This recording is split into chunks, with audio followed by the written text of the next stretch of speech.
தேவன் உங்களோடு கூட கிரியை செய்வாராக. ஒரு நிமிடம் கண்களை மூடி, ஆண்டவரே உம்முடைய மக்களோடு கூட பேசுவீராக. நேற்று ராத்திரியிலிருந்தே ஆண்டவர் இந்த வார்த்தையை மறுபடியும் என்னுடைய இருதயத்திலே போட்டு வைத்த அந்த வார்த்தையின் அடிப்படையில் நான் உங்களோடு கூட பேச விரும்புகிறேன். நான் இந்த கூட்டத்திற்கு அந்த ஆராதனைக்காக ஆண்டவரை நோக்கி பார்த்தபோது ஆண்டவர் எனக்கு மறுபடியும் காண்பித்த ஒரு வார்த்தை, சாய்ஸ், தெரிந்து கொள்ளல். Thank you Lord Jesus. ஆண்டவர் நம்மோடு கூட பேசும்படியாக கல்வாரியின் கருணையிதே காயங்களில் காணுதே, கர்த்தன் இயேசு பாருனக்காய் கஷ்டங்கள் சகித்தாரே. கர்த்தன் இயேசு பாருனக்காய் கஷ்டங்கள் சகித்தாரே. விலையேற பெற்ற திருரத்தமை அவர் விழாவில் நின்று பாயுதே. விலையேற பெற்றோனாய் உன்னை மாற்ற விலையாக ஈந்தனரே. ஆஹா, விலையேற பெற்றோனாய் உன்னை மாற்ற விலையாக ஈந்தனரே. பொன் வெள்ளியோ மண்ணின் வாழ்வோ இவ்வன்பு கிணையாகுமோ? அன்னையிலும் அன்பு வைத்தே தம் ஜீவனை ஈந்தாரே. அன்னையிலும் அன்பு வைத்தே தம் ஜீவனை ஈந்தாரே. விலையேற பெற்ற திருரத்தமை அவர் விழாவினின்று பாயுதே. விலையேற பெற்றோனாய் உன்னை மாற்ற விலையாக ஈந்தனரே. ஆஹா, விலையேற பெற்றோராய் உன்னை மாற்ற விலையாக ஈந்தனரே. ஆமாண்டவரே, அதை புரிந்து கொண்டவர் வாழ்க்கையை மாத்திரம் எங்களுக்கு தருவீராக. இயேசுவின் மூலம் ஜெபம் கேளும் நல்ல பிதாவே, ஆமென். நீங்க அறிய வேண்டிய ஒரு உண்மையை நான் கொஞ்சம் அழுத்தமாக பேச விரும்புகிறேன். நன்றாய் புரிந்து கொள்ளுங்கள். தேவன் இந்த உலகத்திலே கிரியை செய்ய வேண்டும் என்றால், ஒரு காரியத்திலே நீங்கள் ஆண்டவருக்கு ஒத்துழைப்பு கொடுக்க வேண்டிய அவசியத்தை கொஞ்சம் நீங்கள் அறியும்படியாக தேவன் உங்களை குறித்து வைத்திருக்கிற காரியத்தை புரிந்து கொள்ளும்படியாக வாஞ்சிக்கிறேன். இந்த கவனியுங்கள். ஆண்டவர் சர்வ வல்லமையில் எல்லாவற்றையும் செய்ய வல்லமையுள்ளவராய் இருந்த போதிலும் கூட மனிதன் அம்மா பாடினது போல ஒன்றுமில்லாதவனாக இருந்தாலும் கூட மனிதனை இணைத்தே செயல்பட விரும்புகிற ஒரு நல்ல ஆண்டவர் நமக்கு உண்டு. தேவதூதர்களுக்கு கொடுக்காத ஒரு காரியத்தை ஆண்டவர் மனிதனை உண்டாக்கும்படியா போது அவனுக்கு கொடுத்தார். என்ன? அவனுக்கு சுயமாய் செயல்படுகிற சித்தத்தை அவனுக்கு தந்தார். இன்றைக்கு வரைக்கும் அதை எடுக்கவே இல்லை. அவன் எத்தனை அட்டகாசம் செய்தாலும், எத்தனையாய் அவரை விட்டு தூரம் போனாலும், எத்தனையாய் துரோகம் பண்ணினாலும், எத்தனையாய் அவருக்கு வேதனைகளை உண்டாக்கினாலும், ஆண்டவர் அந்த மனிதனை நம்பி கொடுத்த ஒரு பெரிய காரியம், you can choose your way. நாம் தெரிந்து கொள்ளப்பட்டவர்கள் என்பதிலே நாம் அதிகம் களி கூறுகிறவர்கள். வேதத்தில் அடிக்கடி சொல்லப்படுகிற ஒரு வார்த்தை, அதை நாம் அடிக்கடி நம்முடைய வாழ்க்கையிலே உபயோகப்படுத்தும்.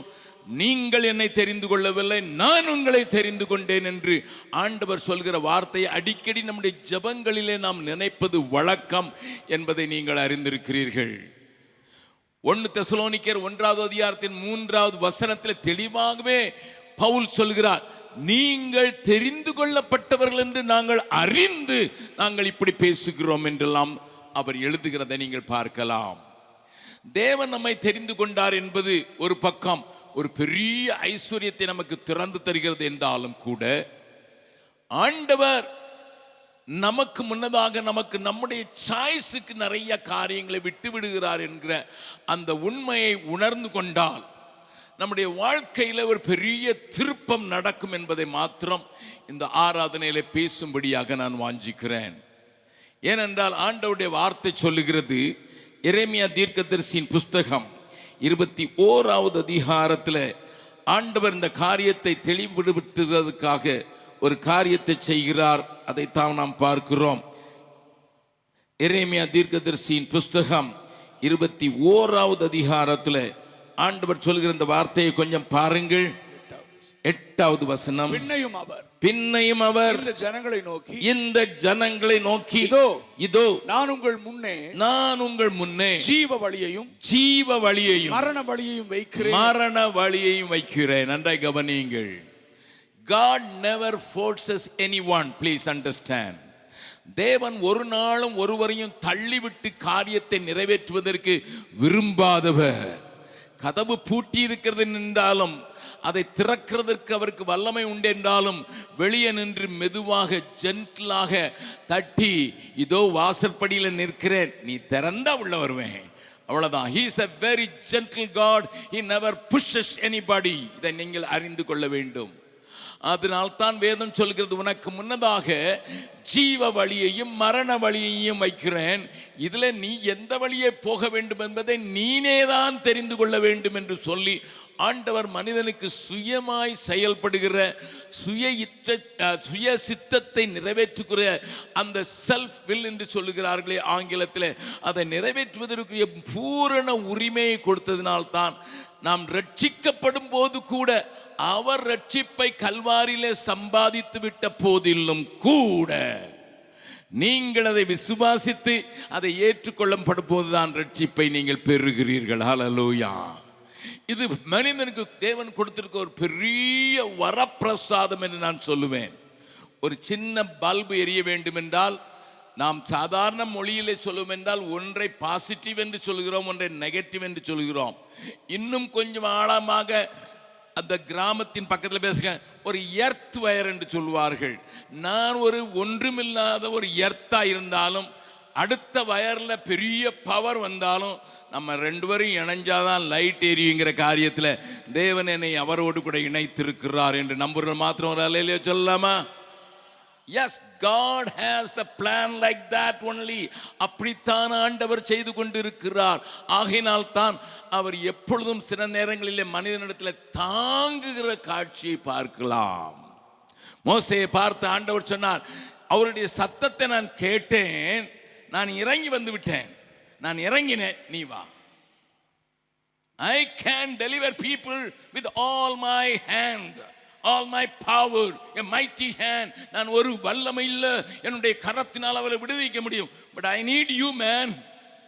ஏனென்றால் நான் உட்கார்ந்திருக்க சிங்காசனத்தில் எனக்கு பிதா கொடுத்திருக்கிறாரு, நான் ஜெயம் கொண்டதினால கொடுத்திருக்கிறாரு, அந்த சிங்காசனத்தில் என் கூட நீ உட்கார வேண்டும் என்பது என்னுடைய மாறாத பிரமாணம், அது என்னுடைய மாறாத நோக்கம். ஆண்டவரோடு கூட உட்கார்ந்து ஆளுகை செய்வதற்கு அழைக்கப்பட்டவர்கள் நாம். அவரோடு கூட இந்த உலகத்தை நியாயம் தீர்க்க போகிறோம் என்று வேதம் நமக்கு சொல்லுகிறது. வாசிக்கலாம் அந்த வசனத்தையும் கூட. 1 கொரிந்தியர் 6வது அதிகாரத்தில் பவுல் அதை நமக்கு சொல்லுகிறார். எப்படிப்பட்டவர்கள் என்று நாம் அறிந்து கொண்டால் நலமாயிருக்கும் என்பதற்காக இந்த வசனத்தை நான் உங்களுக்கு காண்பித்து கொடுத்து விட்டு சில உதாரணங்களை மாத்திரம் வேகமாக நான் உங்களுக்கு முன்னதாக வைக்க விரும்புகிறேன். 1 கொரிந்தியர் 6வது அதிகாரம் 3வது வசனத்தை 2வது வசனத்தையும் 3வது வசனத்தையும் வாசிக்கலாம். பரிசுத்தவான்கள் உலகத்தை நியாயம் தீர்ப்பார்கள், பரிசுத்தவான்கள் உலகத்தை நியாயம் தீர்ப்பார்கள் என்று அறியீர்களா? பக்கத்துல உங்க கையை பிடிச்சு சொல்லுங்க, நீங்க சாதாரண ஆள் இல்ல. ஆண்டவர் நியாயம் தீர்ப்பார்னு சொல்றது ரொம்ப எளிது. ஆனா ஆண்டவர் உங்களை குறித்து பரிசுத்தவான்களை குறித்து வைத்திருக்கிற பரிசுத்தவான்கள் உலகத்தை நியாயம் தீர்ப்பார்கள் என்று அறியீர்களா? உலகம் உங்களால் நியாயம் தீர்க்கப்படுவதாய் இருக்க அற்ப வழக்குகளை தீர்க்க நீங்கள் அபாத்திரரா? 3வது வசனத்தில் பார்க்கலாம். தேவ தூதர்களையும் நியாயம் தீர்ப்போம் என்று அறியீர்களா?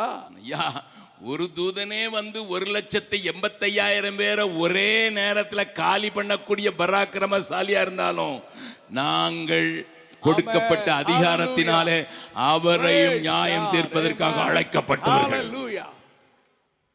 இது மனிதனை குறித்து தேவன் வைத்திருக்கிற பெரிய நோக்கமாயிருக்கிறபடியினால் அவரோடு கூட உட்கார்ந்து சிங்காசனத்திலே நான் உட்கார்ந்து இந்த உலகத்தை நியாயம் தீர்ப்பதற்கு தெரிந்து கொள்ளப்பட்டவர்கள் என்கிற அறிவோடு கூட மாத்திரமல்ல, அந்த காரியத்தை தெரிந்து கொள்ளுகிற காரியத்தையும் தேவன் நமக்கே விட்டு வைத்திருக்கிறார். ஆகையினால் தான் இன்றைக்கு நான் சில உதாரணங்களை வேதத்திலிருந்து காண்பித்து அவர்களுக்கு முன்னதாக வைக்கப்பட்ட அந்த தெரிந்து கொள்வதிலே தவறி போன சிலரையும் அதை சரியாய் தெரிந்து கொண்ட வேண்டிய சிலரையும் பார்த்து தேவன் நம்மை அதற்கு நேராக சரியான தெரிந்து கொள்ளுதலை நம்முடைய வாழ்க்கையில நடத்துவதற்கு உதவி செய்வாராக. தெரிந்த காரியங்கள் தான், ஆனால் கொஞ்சம் நான் இணைத்து பேச விரும்புகிறேன். தேவன் உங்களோடு கூட இடைப்படுவார் என்று விசுவாசிக்கிறேன்.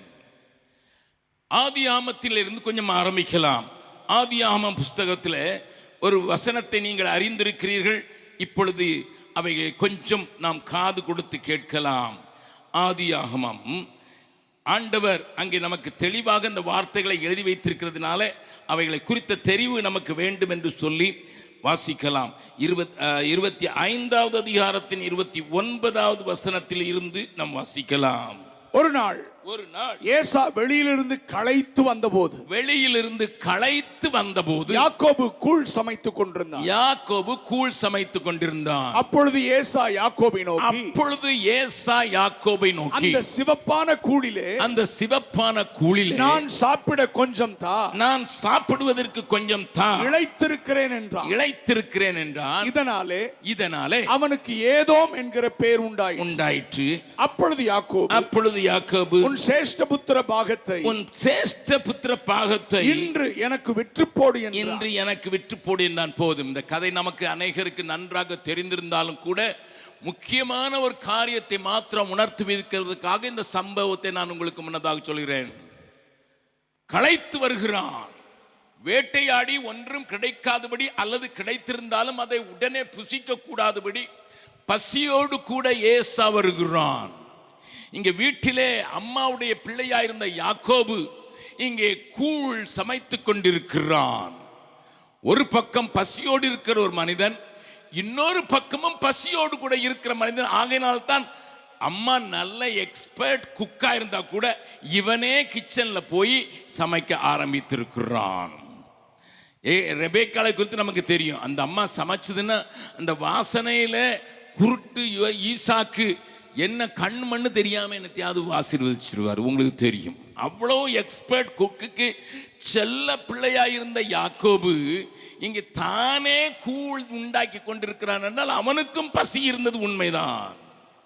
ஆனால் இப்பொழுது 2 பேருக்கு முன்னதாக ஒரு பெரிய தெரிந்து கொள்ளுதலின் காரியத்தை பார்க்கலாம். We need food, no doubt about it. நமக்கு ஆகாரம் தேவை. எல்லா மனிதருக்கும் ஆகாரம் தேவை.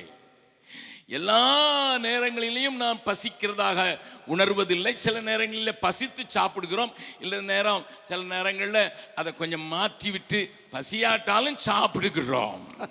சிலர் வாழ்வதற்காக சாப்பிடுகிறார்கள், சிலர் சாப்பிடுவதற்காக வாழ்கிறார்கள். அது நம்ம எல்லாருக்கும் தெரிந்த காரியம்தான். ஆமாம். ஆனால் the question now comes, that is a necessity. I want to tell you, food is a necessity of a person. அது தேவை, கண்டிப்பாக தேவை. இந்த உடலில் உயிர் இருக்கிறது வரைக்கும் அதற்கு சாப்பாடு கொடுத்துத்தான் ஆக வேண்டும். There is a necessity, there is a dream. அதைத்தான் நான் உங்களுக்கு சொல்ல விரும்புகிறேன். இன்னும் ஒரு வார்த்தையில் சொல்ல வேண்டும் என்றால் privilege. There is a privilege one side, there is a necessity one side. 2 காரியத்தையும் நீங்கள் கொஞ்சம் முன்னதாக நிறுத்தும்படியாக கொஞ்சம் வித்தியாசமான வார்த்தைகளை உபயோகப்படுத்துகிறேன். என்னுடைய வாழ்க்கையிலே தேவைகள் உண்டு. என்னுடைய வாழ்க்கையில எல்லாரை போல எனக்கும் தேவைகள் உண்டு. எனக்கு தேவைகள் இருக்கிறதை உலகம் எல்லாம் அறியும், நானும் அறிவேன். ஆனால் என்னுடைய வாழ்க்கையில நான் நடந்து கொண்டு போகும்போது எனக்கு முன்னதாக ஒரு கேள்வி வைக்கப்படலாம். இங்கே யாக்கோபுக்கும் யோசாவுக்கும் நடக்கிற அந்த சம்பாஷணையை கொஞ்சம் பார்த்தீர்கள் என்றால் ஒரு காரியம் நமக்கு விளங்கும். என்ன, மூத்தவனாக அல்லது சில மணி துளிகள் அல்லது நொடிகள் அந்த வித்தியாசத்தில் பிறந்த ஏசாவுக்கு அந்த நாட்களின் வழக்கத்தின்படி சேஷ்ட புத்திர பாகம் என்கிற ஒரு விசேஷித்த ஆசீர்வாதம் அவனுக்கு உண்டு. அதை குறித்து நான் சில நேரங்களில் சொல்லி இருக்கிறேன். இங்கே மறுபடியும் தெரியாதவர்களுக்காக சொல்ல விரும்புகிறேன். அதில் 4 ஆசீர்வாதங்கள் உண்டு சேஷ்ட புத்திர பாகத்தில். என்ன சேஷ்ட புத்திர பாகத்தில் 4 ஆசீர்வாதங்கள் உண்டு? நம்பர் 1, அவனுடைய அப்பாவால சம்பாதிக்கப்பட்ட ஒரு விசேஷித்தமான சொத்துக்கு சொந்தக்காரனாகிறான். மற்றவனை காட்டில் 2-3 பிரித்தால் 3வது பங்கு அந்த மூத்தவனுக்கு சேர வேண்டும். அது உலக பிரகாரமான ஒரு மெட்டீரியல் பிளஸிங். 2வதாக அந்த குடும்பத்தில் அப்பாவுக்கு பிறகு அவன்தான் ஆசாரியனாக நியமிக்கப்பட வேண்டும் என்பது அந்த நாட்களுடைய வழி. அதை குறித்து நான் அதிகம் ஆவிக்குரிய காரியத்தில் அவனுக்கு ஒரு ஸ்பெஷல் ஸ்டேட்டஸ். சொசைட்டிக்கல் என்று சொன்னால் அல்லது சமுதாய ரீதியாக அவன் தன்னுடைய குடும்பத்தில் எடுக்கிற தீர்மானத்தை நிறைவேற்றுவதற்கு மாத்திரமல்ல, அதை வெட்டுவதற்கு ஒரு வெட்டோ பவர் அவனுக்கு உண்டு. குடும்பத்தில் எத்தனை பேர் தீர்மானம் எடுத்தாலும் அவர் சொன்னால் தான் ஆகும் என்கிற ஒரு வெட்டோ பவர் அவனுக்கு உண்டு. நல்லா கவனிங்க. தேவனுக்கு முன்பாக தன்னுடைய குடும்பத்திற்காக ஆசாரியனாக நிற்கிறதற்கென ஒரு பாக்கியமும் அவனுக்கு தான் உண்டு. இப்படி 4 விதமான ஆசீர்வாதங்களை உள்ளடக்கிய ஒரு சேஷ்ட புத்திர பாகம் ஒரு பக்கத்தில். It is a privilege because he was born. அவ்வளவுதான், பிறந்ததினால் அவனுக்கு கொடுக்கப்படுகிற பிரிவிலேஜ். இப்போ தன்னுடைய தேவை அவனை அழுத்துகிறது. இப்போ யாக்கோபு அவனுக்கு ஒரு பெரிய ட்ரீம் உண்டு. சில செகண்ட் பிந்தி பிறந்துட்டேனே, அப்படி பிறக்கிறதுனால நான் இழந்தது பெரியது அல்லவா என்கிற அந்த தன்னுடைய இழப்பை குறித்த ஒரு தீர்மானம் இருந்தது. என்னைக்காவது ஒரு சான்ஸ் கிடைச்சதுன்னா நான் அதை பெற்றுக்கொள்வேன் என்பதற்கு ஒரு பெரிய கனவோடு கூட இருந்த அவனுக்கும் பசி வந்தது.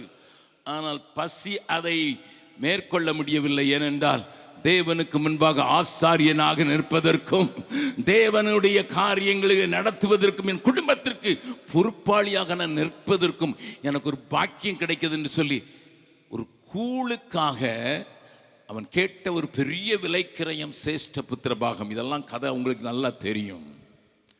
நான் இப்பொழுது உங்களை பார்த்து கேட்க விரும்புகிறேன். There are a lot of privileges in Christian life. தேவனுடைய வாழ்க்கையில, ஆவிக்குரிய வாழ்க்கையில எனக்கும் உங்களுக்கும் ஏராளமான பிரிவிலேஜஸ் ஆண்டவர் வைத்திருக்கிறார். அந்த பிரிவிலேஜஸ்க்காக உன்னுடைய தேவை என்று கொண்டு வரும்போது அந்த தேவைக்காக வாழப் போகிறாயா அல்லது தேவன் வைத்திருக்கிற மேலான பொக்கிஷத்தை நீ பார்க்க போகிறாய் என்பதை தெரிந்து கொள்ள வேண்டிய பொறுப்பு உங்களுக்குரியது என்பதை நான் உங்களுக்கு காண்பித்து கொடுக்க விரும்புகிறேன்.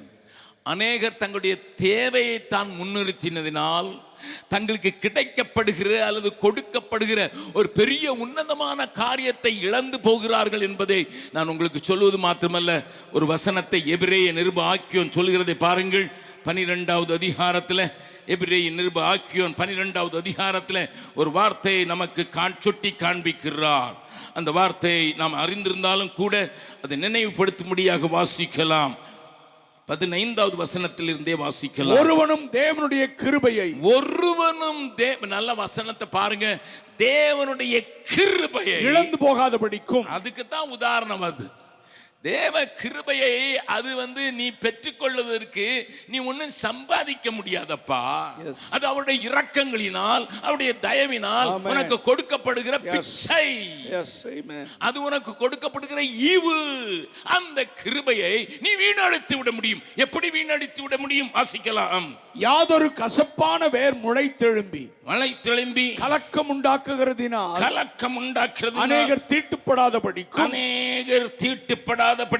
ஒருவனும் வேசிக்கள்ளனாகவும் ஒருவேளை போஜனத்துக்காக. இதையெல்லாம் சொல்லிவிட்டு அதே லெவலுக்கு எபிரேய நிருப ஆக்கியோன் எழுதுகிறார். அதே லெவலுக்கு வேசிக்கள்ளனாக இருக்கிறவன் எப்படி கிருபை இழக்க முடியும்?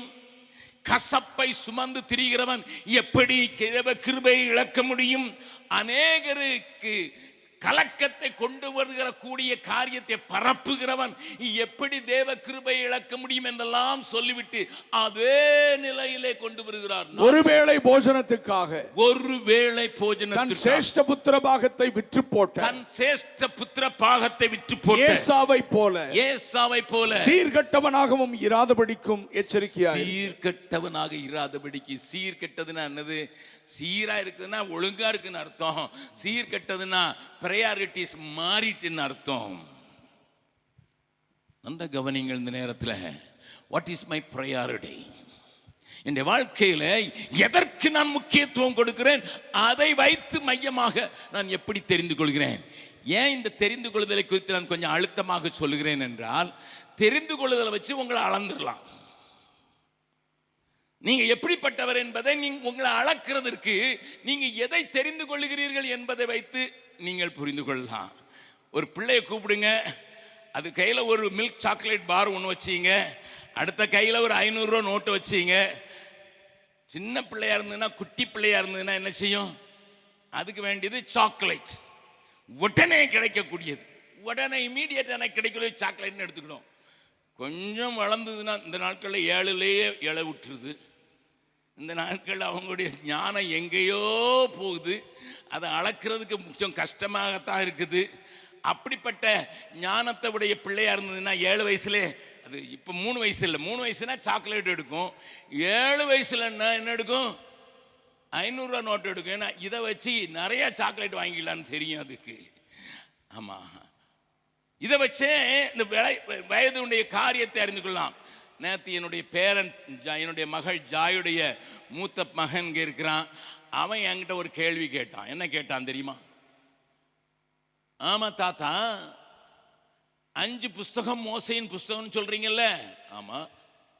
4 புஸ்தகத்துல மோசே அப்படி சொன்னா, மோசேட்ட கர்த்தர் பேசினார், மோசேன்னு அவன் எழுதிட்டு, உபாகமத்துல மாத்திரம் வி அப்படின்னு பேசுறான, என்ன ஏன் வித்தியாசம் அப்படின்னு கேட்டான்.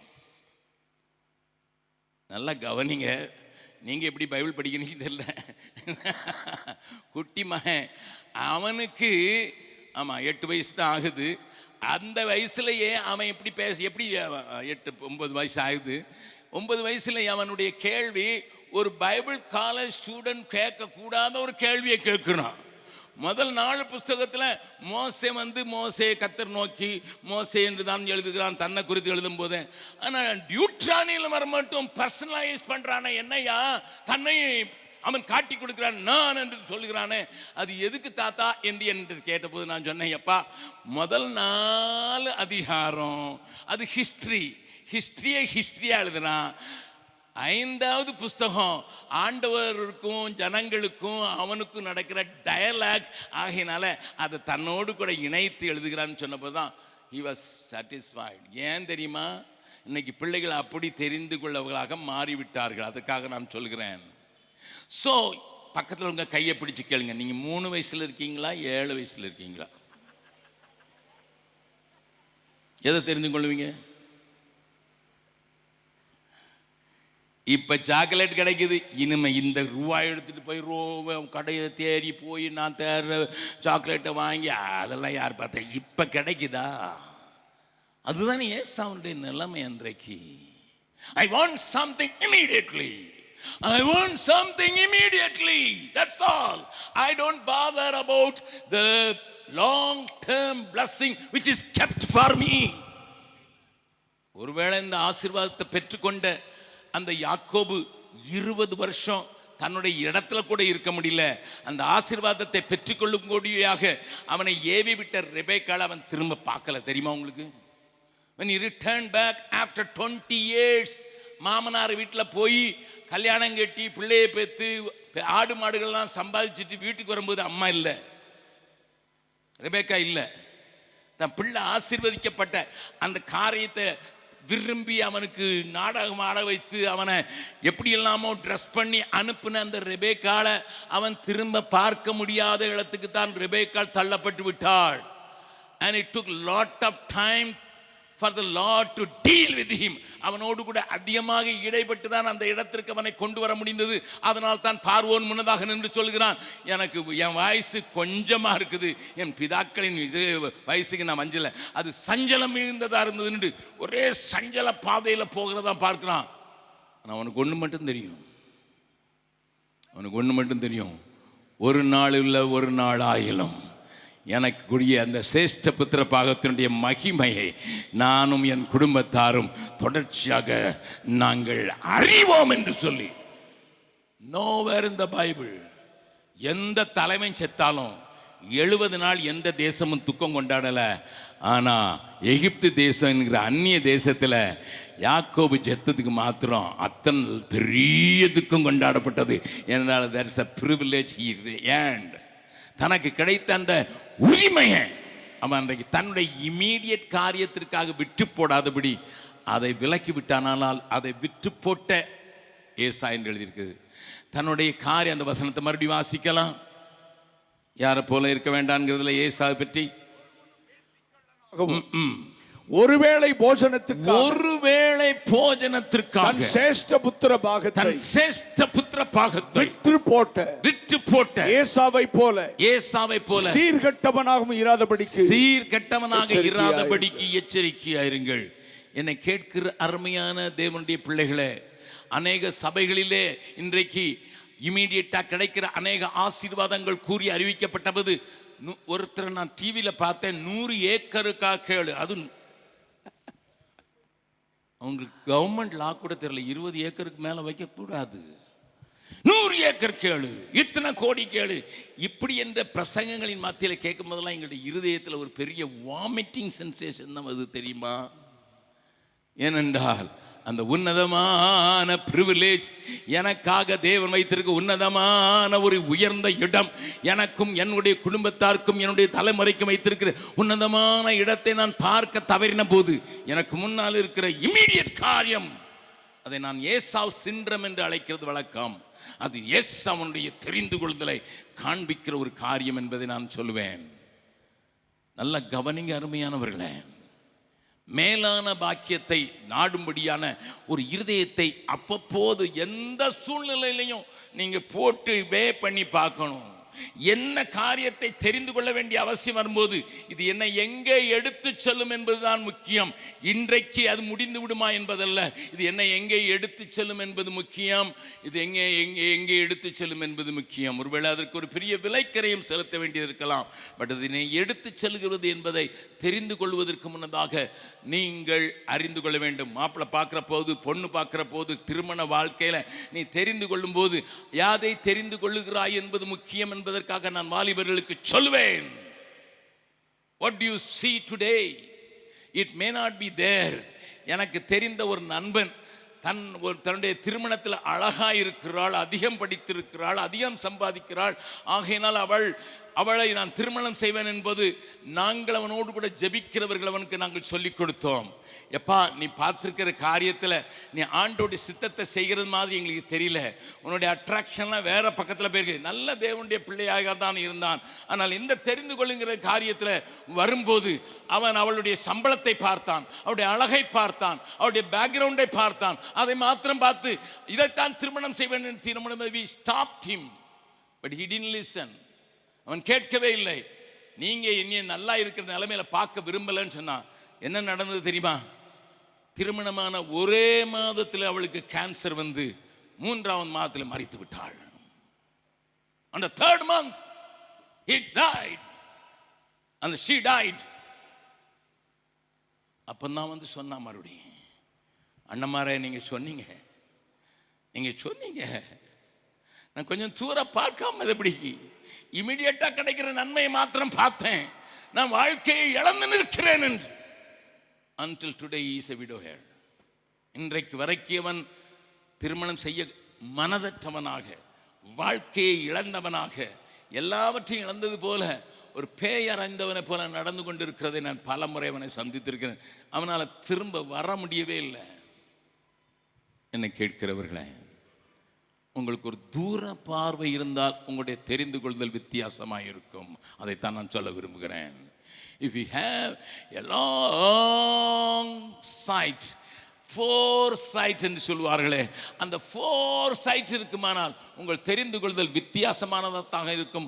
உனக்கு தெரிந்து கொள்ளுதல் வித்தியாசமானதாக தான் இருக்கும். கர்த்தர் நம்மோடு கூட பேசுகிறார் என்று நான் விசுவாசிக்கிறேன். நான் உங்களுடைய வாழ்க்கையை சுட்டி காட்டுகிற சம்பவங்களை சொல்ல போவதில்லை.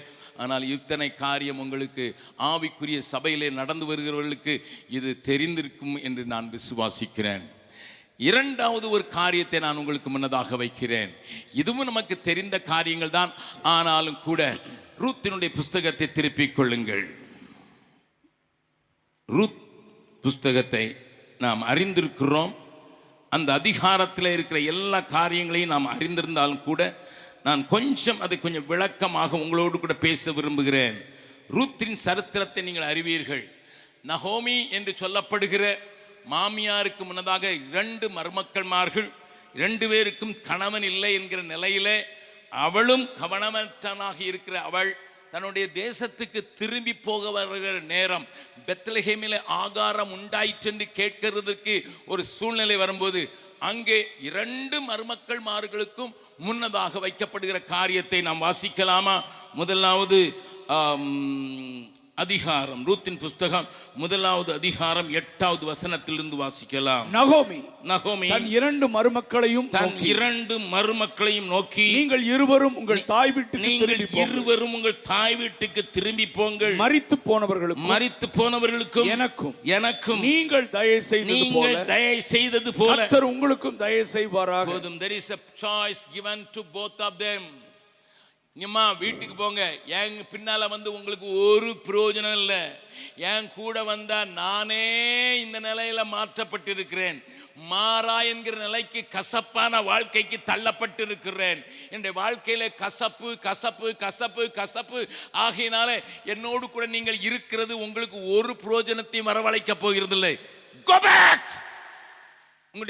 உங்களுடைய மக்களிடத்தில் போய்விடுங்கள். அங்கே உங்களுக்கு எதிர்காலம் இருக்கிறது. There is a big bright future. அங்கே உனக்கு வெளிச்சமான ஒரு எதிர்காலம் இருக்கிறது. ஓர்பாள் கேட்டாள். மாமியை அழுது முத்தமிட்டு போய்விட்டாள். ஆனால் ரூத்துக்கு இவ்வுலகத்தின் காரியங்களை குறித்து கவலை இல்லை.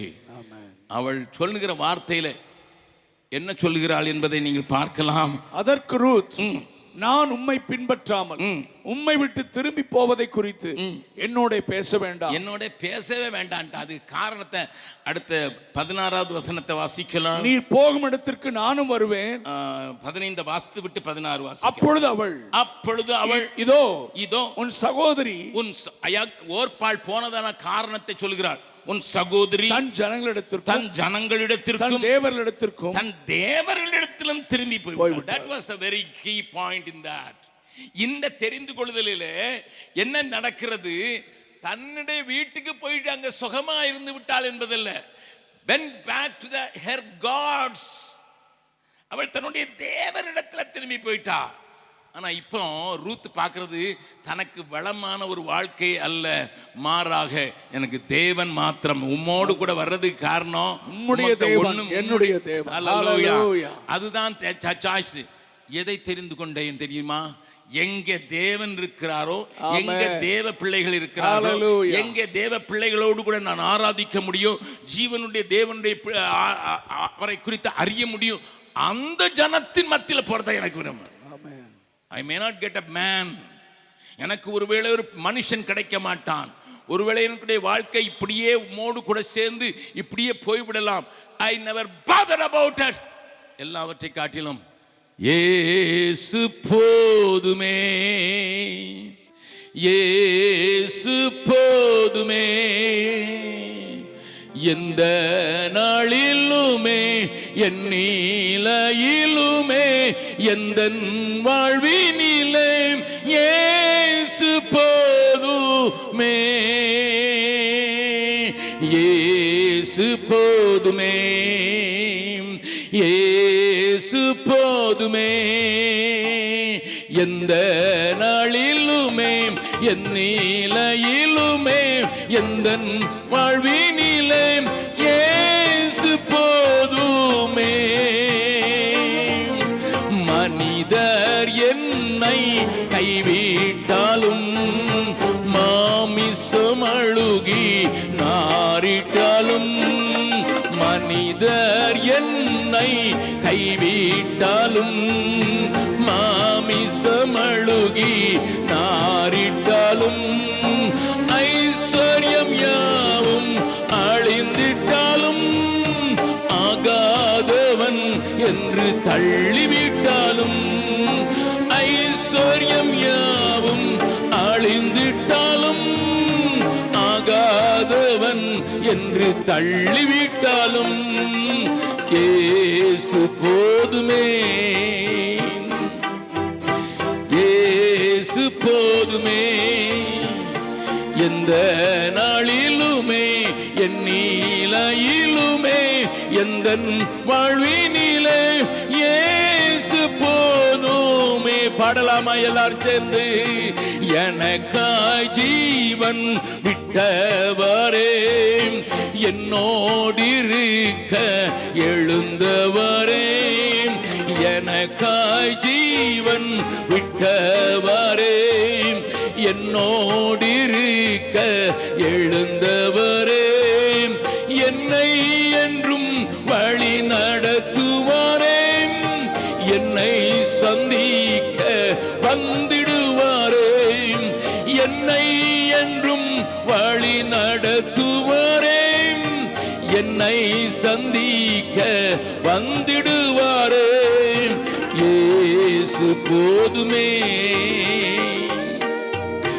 இயேசு போதுமே, எந்த நாளிலுமே என் நிலையிலுமே எந்த வாழ்வினிலே இயேசு போதுமே. என்னுடைய வாழ்க்கையில் நடந்த ஒரு காரியத்தை நான் சொன்னால் உங்களுக்கு புரியும் என்று நினைக்கிறேன். 1980 வருடத்தில் முதல் முறையாக நான் இங்கிலாந்து தேசத்துக்கு ஒரு மிஷன் கான்ஃபரன்ஸில் கொஞ்சம் கலந்து கொண்டு, அந்த மிஷன் கான்ஃபரன்ஸில் நான் கலந்து கொள்வது மாத்திரமல்ல கொஞ்சம் பேசுவதற்கு அழைக்கப்பட்டவனாக எடுத்து சென்றேன். ஆண்டவர் என்னை கொண்டு போனார். நான் முதல் தடவையாக யூரோப் பார்க்கறதுக்கு வெளியே போகிற நாட்கள். அப்பொழுது நான் ஆண்டவரிடத்தில் சொல்லி ஜெபித்ததெல்லாம் ஒரே ஒரு ஜெபம், ஆண்டவரே, எனக்கு தெரிந்தவர்கள் என்னை இழுத்து கொண்டு போகிறார்கள் என்பது என்றால் எனக்கு வேண்டாம். எனக்கு இங்கிலாந்து போக வேண்டும் என்று ஆசை இருக்கிற ஒரு சின்ன துளி இருந்தாலும் அது எனக்கு வேண்டாம். மாறாக நீர்தான் என்னை கொண்டு போக வேண்டும், கொண்டு போகிறீர் என்று சொன்னால் நான் ஒரு காரியத்தை பார்க்க விரும்புகிறேன். என்ன பார்க்க விரும்புகிறேன்? எனக்கு கொஞ்சம் பிரசங்கம் பண்ணுவதற்கு நேரம் கிடைக்கும் போது அந்த வெள்ளைக்காரர்கள் கண்களிலே கண்ணீரை பார்க்க விரும்புகிறேன். அவங்க ஓப்பனாக அழமாட்டாங்க. அதனால எனக்கு கொஞ்சம் அவங்க கண்ணில் கண்ணீர் வந்ததுன்னா நீர் என்னை கொண்டு போனீர் என்று நான் அறிந்திருக்கிறேன் என்கிற அந்த தீர்மானத்தோடு தான் நான் முதலாவது 1980 இங்கிலாந்து தேசத்துக்கு போனேன். அங்கே 2 முக்கியமான காரியங்கள், ஒரு யூத் மீட்டிங்கில் பேச வேண்டியிருந்தது, ஒரு பெரிய மிஷன் கான்ஃபரன்ஸில் கொஞ்சம் பேச வேண்டியிருந்தது. இப்பொழுது நான் யூத் மீட்டிங்க்கு எப்படி நடக்கிறது என்பதை அவர்களுக்கு தனியாக வைத்திருந்தார்கள். 4000 பேர் கூடி ஒரே இடத்துல ஒரு மிஷன் கான்ஃபரன்ஸ் நடத்துகிற அந்த நேரத்தில் ஒரு 700 பேர் யூத் மட்டும் அவங்களுக்கு தனியாக கூட்டம் நடத்துறதுக்கு தனியாக கூட்டம் நடத்தினார்கள். 2வது நாளில் நான் பேச வேண்டும் அந்த வாலிபர்களுக்கு. நான் அப்பொழுது இன்றைக்கு இருக்கிறதை காட்டிலும் 25 கிலோ குறையாக இருக்கிறாள். அப்போ பார்த்துங்க எவ்வளோ இருந்திருப்பேன்னுட்டு. சின்ன பையன் மாதிரி இருந்தேன். என்னை நான் ஆகினாலே அவர்கள் எப்படி பிஹேவ் பண்ணுகிறார்கள், இங்கே உள்ள வாலிபர்கள் எங்கே எப்படி பிஹேவ் பண்ணுகிறார்கள் என்று அந்த கான்ஃபரன்ஸில் போனால் எனக்கு ஒரே அழுகையாக வருது. ஏன்னா அங்கே ஒருத்தி மேலே ஒருத்தன் இருக்கிறான், ஒருத்தி மேலே இருக்கிறான், எல்லாம் ஒன்றும் படுத்துக்கிட்டு கிடக்குது, ஒன்று கிடக்குது, வீபின்னு விசில் வேற அடிக்கிறாங்க. எனக்கு அந்த சூழ்நிலையில் நான் இங்கே எப்படி பேச போகிறேங்கிறது எனக்கு விளங்கவே இல்லை. their behavior was so harsh. அது ஸ்பிரிச்சுவல் பென்டிகாஸ்டல் சர்ச்சஸ் சேர்ந்து நடத்துகிற அந்த கூட்டத்தில் அந்த வாலிப பிள்ளைகளுடைய நிலைமை பயங்கரமான ஒரு நிலைமையில இருக்குது. எனக்கு என்ன செய்யறதுன்னு மனசில் யோசிச்சுக்கிட்டு இருக்கேன். அடுத்த நாள் என்னை பேசுவதற்கு அறிமுகம் செய்ய வேண்டியது ஒரு பாப் சிங்கர். அவர் இப்பொழுதும் ஆஸ்திரேலியாவில் ஒரு பாப் சிங்கராகத்தான் இருக்க, கிறிஸ்டியன் பாப் சிங்கர். பட் அவர் பாட்டு பாடினாலே ஒரே டான்ஸ் ஆட ஆரம்பிச்சிடுவாங்க. அவருடைய மியூசிக், அவருடைய கிட்டார் சவுண்டை நான் இன்னைக்கு வரைக்கும் யார்ட்டையும் கேட்கல. அப்படியே அவர் கிட்டார் போட்டு அவர் பாட ஆரம்பிச்சாருன்னா முழு கூட்டமும் ஓய் ஓய் ஓயின்னு கத்தி விசில் அடிக்கிறது. இன்னைக்கெல்லாம் விசில் அடிக்கிறதுலாம் அங்கேருந்து இங்கே காற்றடிச்சு இப்போ இங்கே இருந்திருக்குது, அது அங்கேயே இருந்தது தான். என்ன அவர் அப்படி தான் இன்ட்ரோடியூஸ் பண்ணுறாரு. we have an Indian preacher, அவர் வந்திருக்கிறாரு, அவர் உங்களோட கூட பேச போகிறார். நான் நடுக்கத்தோடும் பயத்தோடும் போய் நான் அந்த முதல் யூத் மீட்டிங்கில் பேசின உடனே திடீர்னுட்டு ஒரு பின் ட்ராப் சைலண்ட் உண்டாயிடுச்சு. ஒருத்தர் மடியில் ஒருத்தர் படுத்து கிடந்தவங்கலாம் எந்திரிச்சு நேராக உட்கார ஆரம்பித்தாங்க. எனக்கு தெரியல எதுக்குன்னு, யார் செய்கிறான்னு தெரியல. நேராக உட்கார்ந்தாங்க. ஒரு 40 மினிட்ஸ் நான் பேசினதை ஒருத்தர் கூட கலங்காத கண்களோடு கூட கேட்கவில்லை. அப்போ இந்த அந்த கூட்டத்துக்கு எம்சி பண்ணவர் அவர் வந்து சொன்னார், இப் யூ ஹக், அந்த பாப் சிங்கர் தான், அவர் சொன்னார், if you hug him you hug India அப்படின்னு சொல்லிட்டார். அவ்வளோதான். அதில் இருந்த 400 பொம்பளை பிள்ளைங்களும் வந்து எனக்கு கட்டி பிடிச்சது.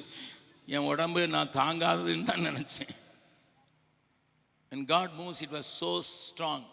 பட் இப்போ அடுத்தால மீட்டிங், பெரிய மீட்டிங், 4000 பேர் இருக்கிற மீட்டிங்கில் கிட்டத்தட்ட 99% வெள்ளையர்கள் இருக்கிற மீட்டிங்கில் 1% தான் மற்றவங்க இருந்தாங்க, மற்ற கலர்ட் பீப்புள்.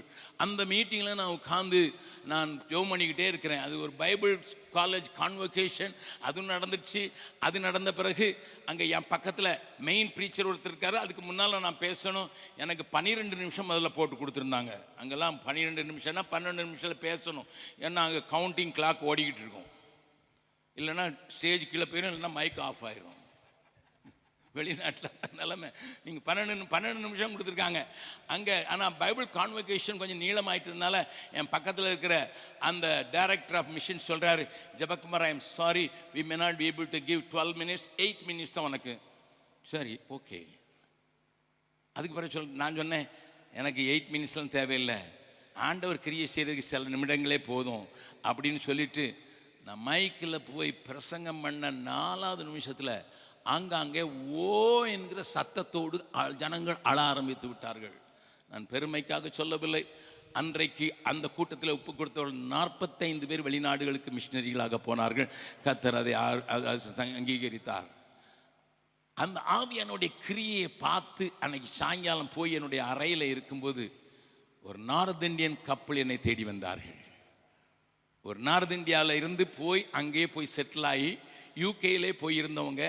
அவங்க வந்து கதவை தட்டினாங்க. கணவனும் மனைவி வந்த உடனே நார்த் இந்தியன் வழக்கத்தின்படி நேராக என் காலில் விழுந்தது மாத்திரம்ல காலை பிடிச்சிக்கிட்டாங்க. நீங்கள் எங்களுக்கு ஆன்சர் பண்ணால் தான் உங்களை விடுவான். நான் சொன்னேன், என்ன ஆன்சர் பண்ணணும்? நீங்கள் தான் எங்களுக்கு பாஸ்டர்னு கர்த்தர் சொல்கிறார்.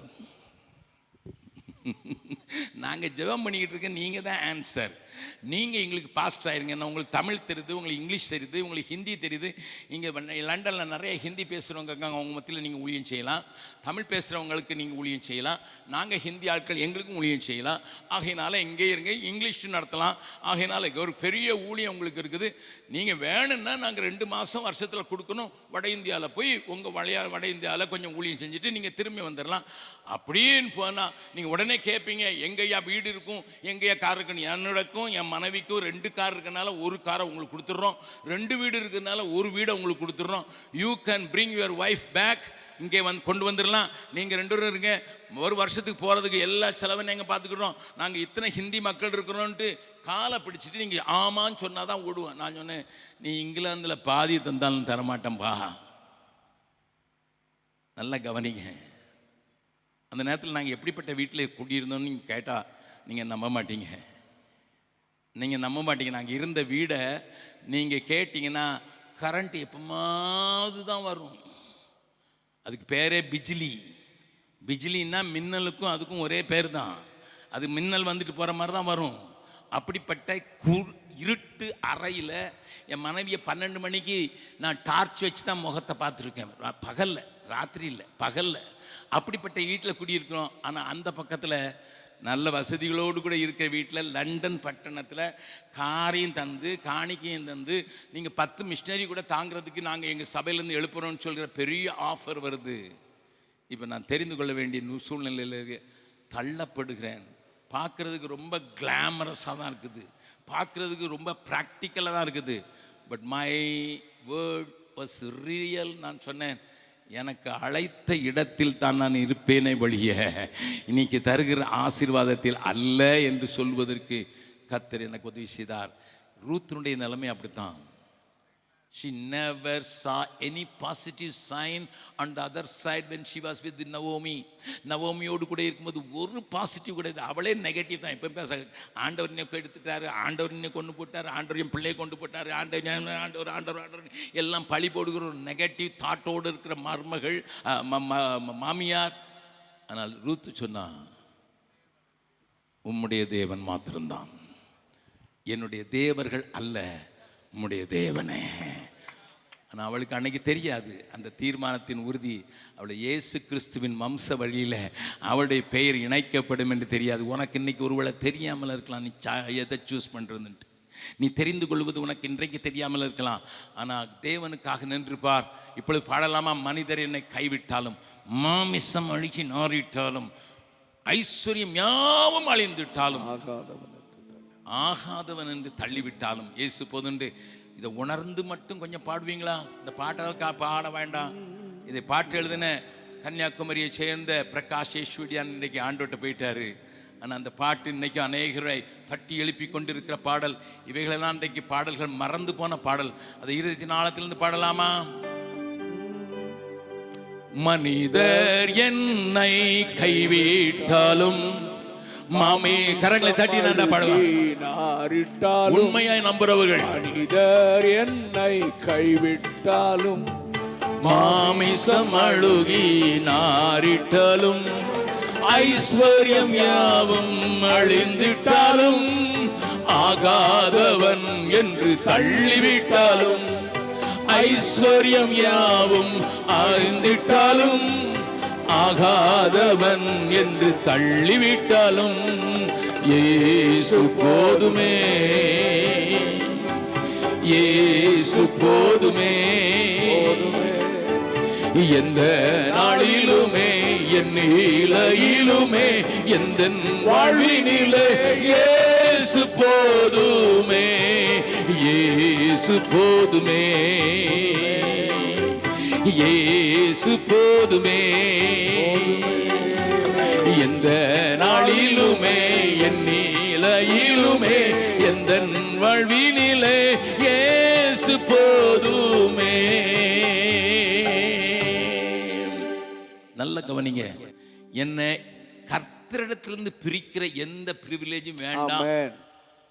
பெரிய வேலையா இருக்கலாம், கர்த்தரிடத்திலிருந்து பிரிக்கிற எந்த காரியம் எனக்கு வேண்டாம் என்று சொல்லக்கூடிய மாத்திரம் ஒரு தைரியம், ஒரு அலையிலேயே சொல்லலாம். சொல்லியிருக்கீங்க, எனக்கு சொல்ல பரலோகம் கேட்டிருக்குது. அநேக இந்த நாட்களுடைய நிலைமையின்படி இரவும் பகலும் வேலை செய்கிற வேண்டிய நேரங்கள் வருது. அப்படிப்பட்ட கம்பெனியில் தான் எனக்கு ஆப்பர்ச்சுனிட்டி கிடைக்குது.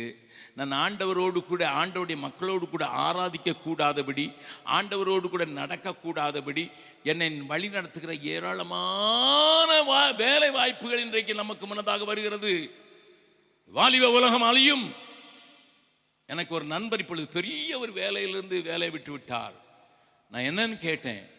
அங்கே அவங்களோடு கூட சேர்ந்து நான் திருட்டுத்தனம் பண்ண வேண்டியிருக்கு. எனக்கு பெரிய சம்பளம் தான் கிடைக்கும், பெரிய சம்பளம். He is an young man, married, இன்னும் குழந்தை கூட இல்லை. அவன் என்னை மாமான்னு கூப்பிடுவான். மாமா, அந்த வேலையில் இருந்தால் எனக்கு நானும் கோடி கோடியாக சம்பாதிக்க முடியும். ஏன்னா அவங்களோட சேர்ந்து திருட்டுத்தனம் பண்ணணும். நாங்கள் மேனேஜர்கிட்டே சொல்லிட்டேன், என்னுடைய மேலதிகாரிட்டே சொல்லிட்டேன், இதை காட்டில் நான் பசியா இருந்து என் இயேசுவுக்காக சாவதை தெரிந்து கொள்வேன். என்னுடைய பரிசுத்த வாழ்க்கையில ஒரு நோ காம்ப்ரமைஸ் அட் ஆல். ஏன்னா எனக்கு இயேசு தான் வேணும். ஆமென். எனக்கு இயேசு தான் வேணும். I don't see what would happen. அதை பற்றி எனக்கு இல்லை. ஒருவேளை இயேசுகிட்ட இருந்தால் அப்படி கிடச்சோம் இப்படி கிடச்சும் நிறைய பேர் சொன்ன சாட்சி நல்லா தான் இருக்கும். ஆனால் அதை காட்டிலும் எனக்கு ஒன்றும் கிடைக்காட்டாலும் அவர் என்னை கொன்று போட்டாலும் அவர் மேல் நம்பிக்கையா இருப்பேன். அப்படிப்பட்ட ஒரு கூட்டம் எழும்பாத வரைக்கும் இந்த இந்தியா அசைக்கப்பட போகிறதில்ல. அவர் என்னை கொன்று போட்டாலும் அவர் மேல் நம்பிக்கையா இருப்பேன். என்னை கேட்கிற அருமையான தேவனுடைய பிள்ளைகளே, உங்களுடைய தீர்மானங்களை எடுக்கும்போது எதை முன்வைத்து தீர்மானம், என்னை தேவனோடு கூட சேர்க்கிற காரியத்தில் நான் ஈடுபடுவேனா, அல்லது தேவனை விட்டு பிரிக்கிற காரியத்தில் நான் ஈடுபடுவேனா, அதற்கு நான் ஒத்துப்போவேனா என்கிற ஒரு பெரிய கேள்விக்கு நீங்கள் இந்த தெரிந்து கொள்ளுதலிலே பதில் சொல்லித்தானாக வேண்டும். இந்த காரியங்களை பேசும்போது நான் யோசித்தேன், ஆண்டவர் எனக்கு ஒரு மிஷினரி சவாலை கொடுக்கலாம் என்று. ஆண்டவர் சொன்னார், இதை முதல்ல சொல்லு, let them understand the basic principle of Christian life. கிறிஸ்தவ வாழ்க்கையினுடைய அடிப்படையான காரியங்களை நீ சொல்லு, முதலாவது அது சொல்லிக் கொடுத்த அந்த தீர்மானத்தில் அவர்கள் உறுதியாக இருக்கட்டும், அதற்கு பிறகு மற்ற காரியங்களை நான் பார்த்து கொள்கிறேன் என்று சொன்னார். அருமையான தேவனுடைய பிள்ளைகளே, இன்னொரு மகளையும் நம்ம உங்களுக்கு முன்னதாக வைக்க விரும்புகிறேன். 4வது அதிகாரம், எஸ்தரின் புஸ்தகம் 4வது அதிகாரம். இதுவும் நமக்கு தெரிந்தது தான். There is a choice given to Esther. She can enjoy the comforts of her life, but she is not worried about that. She is very much motivated by Mordecai. Mordecai என்கிற ஒரு தேவ மனிதனாலே இயக்குவிக்கப்பட்ட எஸ்தர் என்ன சொல்கிறாள் என்று பாருங்கள், வாசியுங்கள். 11வது வசனத்திலிருந்து வாசிக்கலாம். 4வது அதிகாரம் 11வது வசனம். யாராவது அழைப்பிக்கப்படாமல் உள்முற்றத்தில் ராஜாவினிடத்தில் பிரவேசித்தார். புருஷரானாலும் ஸ்திரீயானாலும் சரி அவர்கள் பிழைக்கும்படி அவர்களுக்கு ராஜா பொற்செங்கோலை நீட்டினால் ஒழிய மற்றபடி சாக வேண்டும் என்கிற ஒரு தவறாத சட்டம் உண்டு.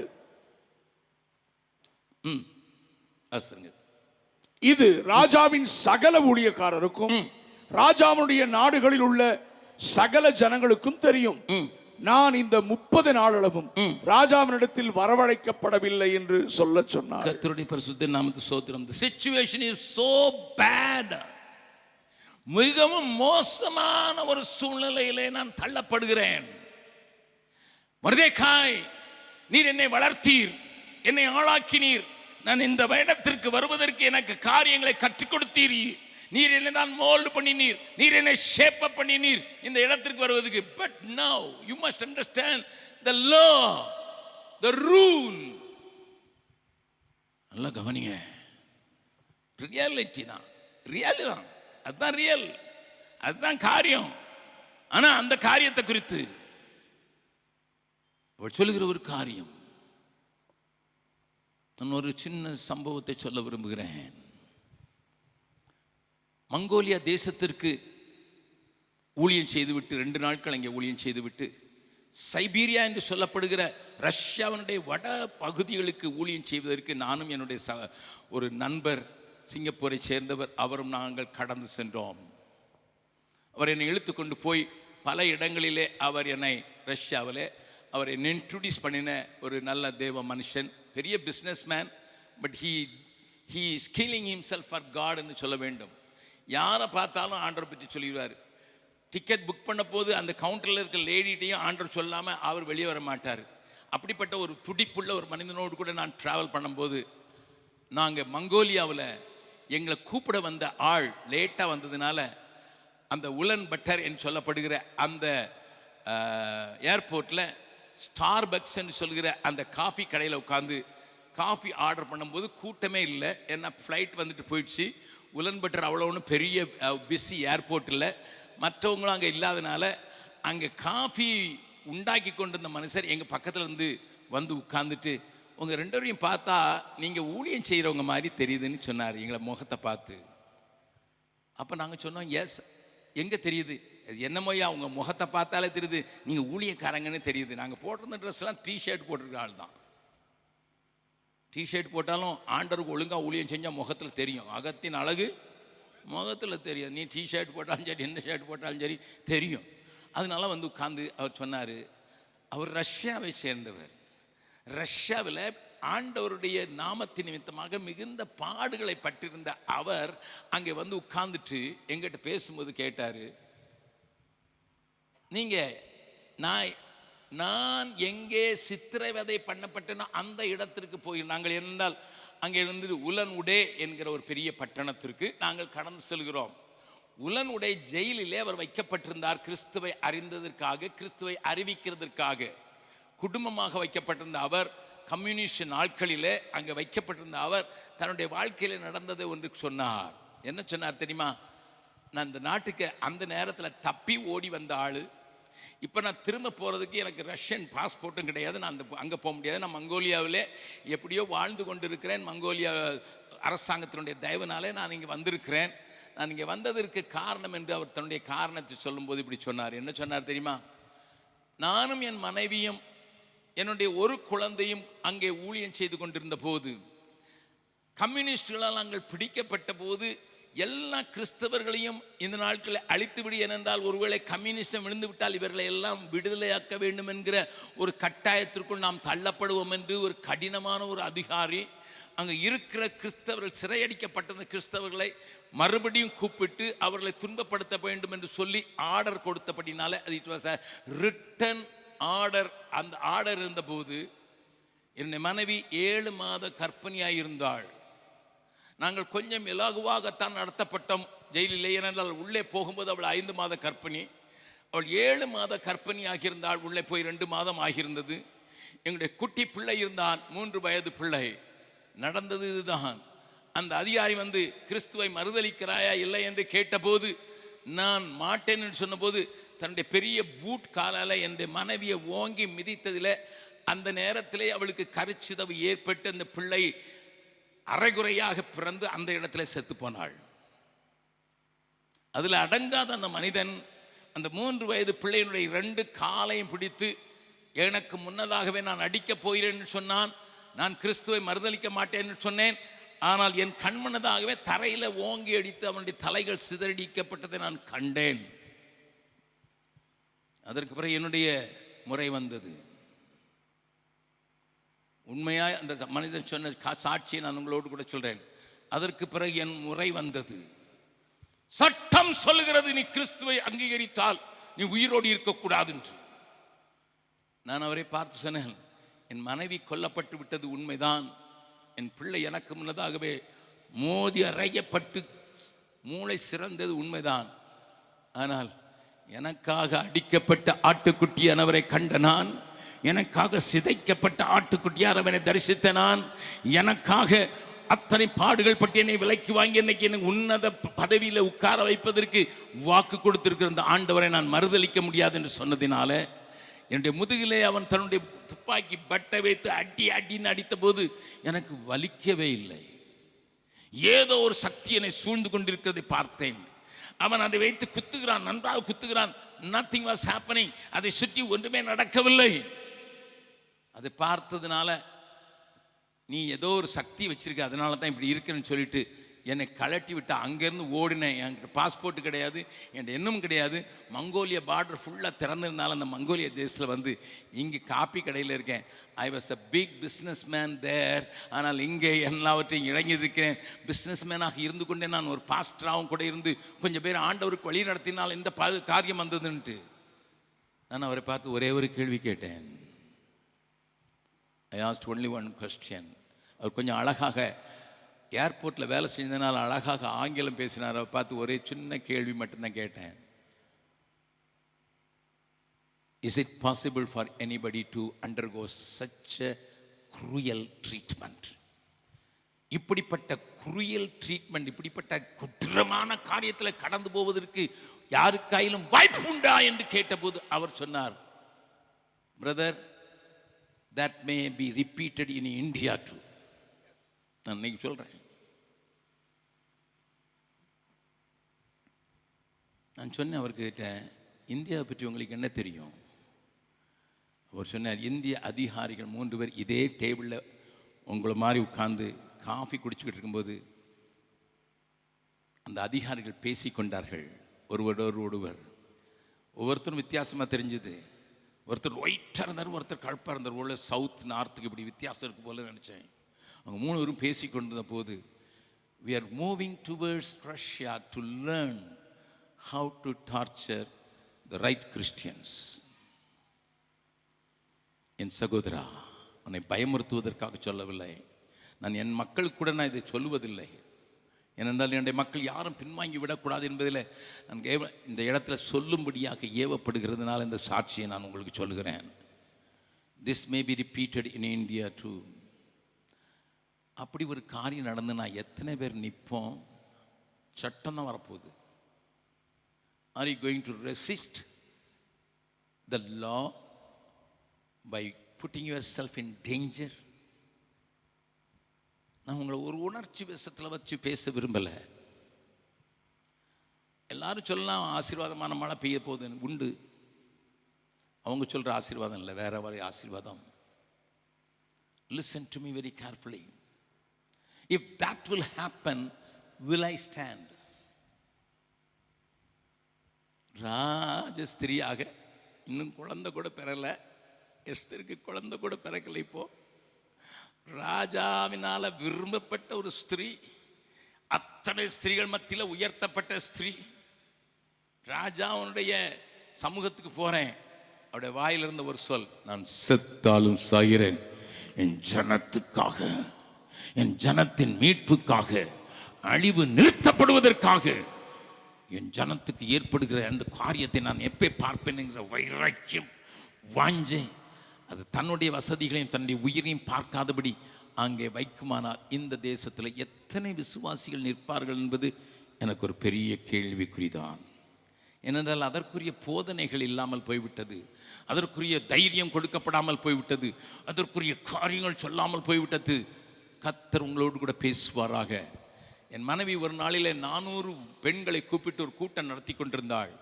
அந்த கூட்டத்தில் அவர்கள் 3 நாட்கள் தேவனோடு கூட நடப்பதை குறித்து அவள் பேசியிருக்கிறாள்.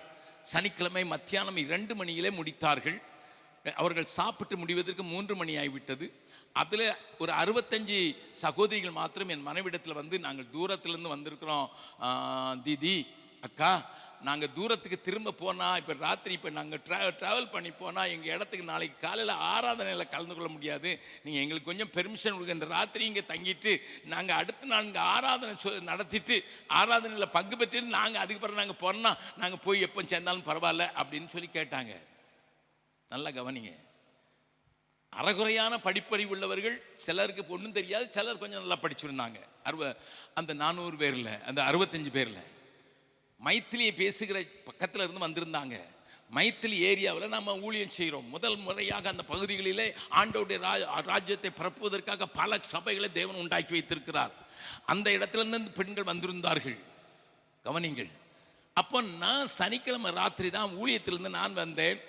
நான் அடுத்த நாள் என்னுடைய மக்களுக்கு இன்னும் அவர்கள் தைரியப்பட வேண்டும் என்பதற்காக பெர்சிக்யூஷனை குறித்த ஒரு 15 நிமிட வீடியோ ஒன்றை, பல காரியங்களை உள்ளடக்கிய காரியத்தை காண்பித்து அதில் பலப்பட வேண்டும், என்ன நடந்தாலும் ஆண்டவருக்காக நிற்க வேண்டும் என்ற காரியத்துக்காக பிரசங்கத்தை ஆயத்தப்படுத்தி நான் போயிருந்ததுனால நான் இந்த 65 பேரை நான் கவனிக்கலை. ஆராதனை டைமில் நான் தான் ஆராதனை நடத்தினேன், நான் தான் பிரசங்கம் பண்ணேன். அன்னைக்கு அந்த வீடியோ போட்டு அதன் பேரில் பிரசங்கம் பண்ணேன். அது ஒரு பயங்கரமான வீடியோ.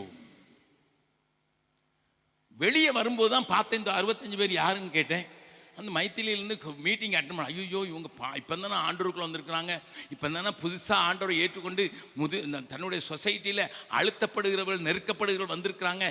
இவங்களுக்கு நம்ம இந்த நேரத்தில் இப்படிப்பட்ட ஒரு ஃபில்மை காட்டிட்டோமே, பசங்கமாவது பரவாயில்ல, ஃபில்மை காட்டினமேன்னு நினச்சா நான் கொஞ்சம் வந்தவங்கெல்லாம் பேசிட்டு ஜெபம் பண்ணிவிட்டு வீட்டுக்கு போகும்போது நான் கேட்டேன், என்ன ரூபா எல்லாரும் வந்திருந்தாங்க, அந்த நீ முதல்ல சொல்லியிருக்கூடாதா, இந்த மாதிரி பிள்ளைங்க உள்ளே இருக்கிறாங்க, நீங்கள் இந்த ஃபில்மை காட்டாதீங்க, இந்த வீடியோ காட்டாதீங்கன்னு நீ சொல்லியிருக்கலாமே.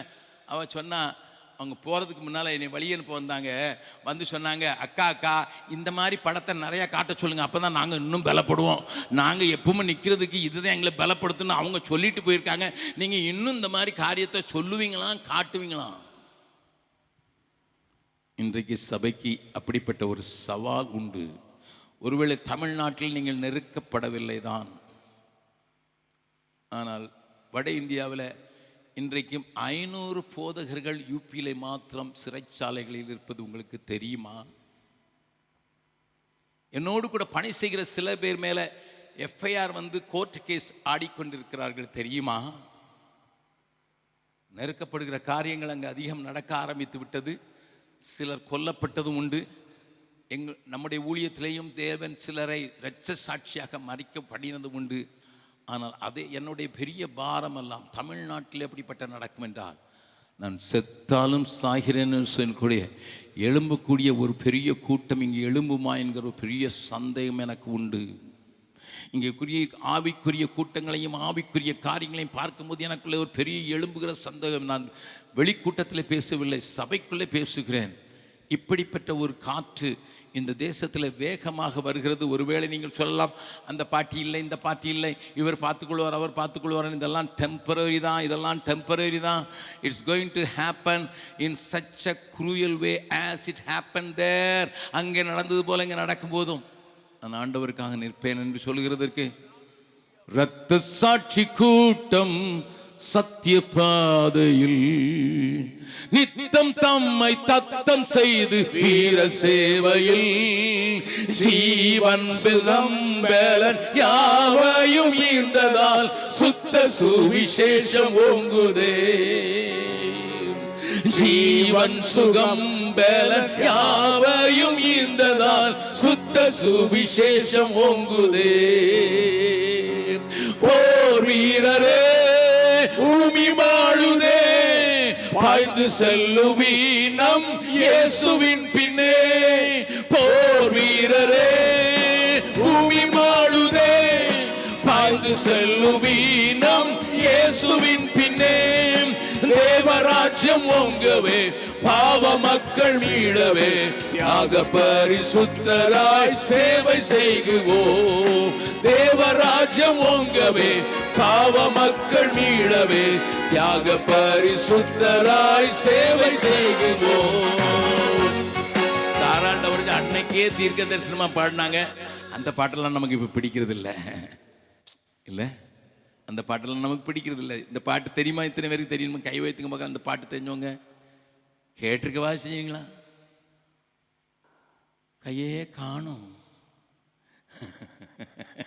கையே காணும். ஏன்னா ரத்த சாட்சின்னு வந்தோன்னா நம்ம தான் மாற்றிடுவோமே. ரத்தம் சிந்தி ஆண்டவருக்கா ஊழியம் செய்யணும், அதான் சித்தம் செய்துன்னு மாற்றி விடுவோமே. நம்ம தான் உடனே பாதிரையே மாத்திர ஆளாச்சு. கொஞ்சம் யோசித்துப்பாங்க. நான் மறுபடியும் அந்த கவியை மாத்திரம் பாடுறேன். இந்த பாட்டு பாடும்போதெல்லாம் என்னுடைய ரத்த நாளங்கள் எழும்புகிறது. ஆண்டவரே, ஒரு பெரிய என்ன வந்தாலும் சரி, நான் செத்தாலும் சாகிறேன். She had a privilege to choose the comfort zone. Comfort ஜோனை தெரிந்து கொள்வதற்கு அவளுக்கு வாய்ப்பு இருந்தது. அடுத்த பக்கத்துல challenge. Are you choosing the challenges or the comfort zone? அதான் கொஸ்டினிங்க. வசதிகளை பெருக்குவது எளிது, நல்லது. But are you willing to face the challenges in the days to come? வரப்போகிற நாட்களில் சபை இப்படிப்பட்ட சவால்களை சந்திப்போமா என்பது பெரிய கேள்விக்குறியாக மாறிக்கொண்டு வருகிற நேரத்தில் நான் அந்த பாடலை பாடுகிற அந்த வார்த்தைகளை கொஞ்சம் கவனிங்கள். இரத்த சாட்சி கூட்டம் சத்திய பாதையில் நித்தம் நம்மை சத்தம் செய்து வீர சேவையில் ஜீவன் சுகம் பேலன் யாவையும் ஈந்ததால் சுத்த சுவிசேஷம் ஓங்குதே. ஜீவன் சுகம் பேலன் யாவையும் ஈந்ததால் சுத்த சுவிசேஷம் ஓங்குதே. போர் வீரரே பூமி வாழுதே, பாய்ந்து செல்லுவி நம் இயேசுவின் பின்னே. போர் வீரரே பூமி வாழுதே, பாய்ந்து செல்லுவி நம் இயேசுவின் பின்னே. தேவராஜ்யம் ஓங்கவே, பாவ மக்கள் மீளவே, தியாக பரிசுத்தராய் சேவை செய்குவோம். தேவராஜ்யம் ஓங்கவே, பாவ மக்கள் மீளவே, தியாக பரிசுத்தராய் சேவை செய்வோம். நல்லா கவனிங்க. ஆதி அப்போஸ்தலர் இயேசுவோடு இருந்த எல்லாருக்குள்ளும் எல்லா வரங்களும் தாராளமாக கிரியை செய்தது என்பதை நீங்கள் அறிவீர்கள். தோமா இந்தியாவுக்கு வந்தபோது அவருக்கு முன்னதாக சவால் வைக்கப்பட்டது. நீ இயேசு உயிரோடு இருக்கிறாயா என்று காண்பிப்பதற்கு எங்களுக்கு ஒரு அடையாளம் காட்டணும் போது அவர் தண்ணீரை அள்ளி மேலே போட்டபோது தண்ணீர் வானத்திலே நின்று விட்டது. அப்பளப்பட்ட வல்லமையுள்ள அபிஷேகத்தை உடைய தேவதாசர்கள் தான் தேவனால் பரிசுத்தப்பட்டவர்கள், அவரால் பயிற்சி கொடுக்கப்பட்டவர்கள். பேதுருடைய நிழலில் பட்டாலே சுகம் வருகிற என்கிற பெரிய கிருபைகளை பெற்றவர்கள் தான். ஆனால் அத்தனை பேர் இரத்த சாட்சி அமர்ச்சாங்க. Every one. ஏன் அப்போ அபிஷேகம் கிரியை செய்ய மாட்டேன்ட்டா? ஏன்யா? ஏன் 3 வருஷம் இயேசுவோடு கூட நடந்தவங்க, இயேசுவோடு கூட சாப்பிட்டவங்க, இயேசுவினால அதிகாரம் பெற்றப்பட்டவர்கள், இயேசுவினால் அபிஷேகம் எண்ணப்பட்டவர்கள், இயேசுவினால உபயோகப்படுத்தப்பட்டவர்கள். But it was God's order. ஏன்னா வேதம் சொல்கிறது இரத்த சாட்சிகளுக்கு ஒரு தகை இருக்குது, அது நிறைவேறும் அளவும் நீங்க அமைதியாயிருந்து இருங்கள் என்று பரலோகத்தில் கூப்பிடுகிற சத்தம் உண்டாயிற்று என்று அழகாக தெளிவாக சத்திய வேதம் நமக்கு சொல்லுகிறது தெரியுமா? அதனால தமிழ்நாட்டில் நல்ல எழுப்புதல் வந்தா நிறைய இரத்த சாட்சிகள் ரெடியா இருக்காங்கன்னு அர்த்தம். அந்த நம்பர் நிறக்கிறதுக்கு பக்கத்தில் உங்க கையை பிடிச்சு கேளுங்க, ஒருவேளை நீங்களா இருந்தா என்ன செய்வீங்க? I don't want to make you emotional, but I want to ask a very deep, piercing question.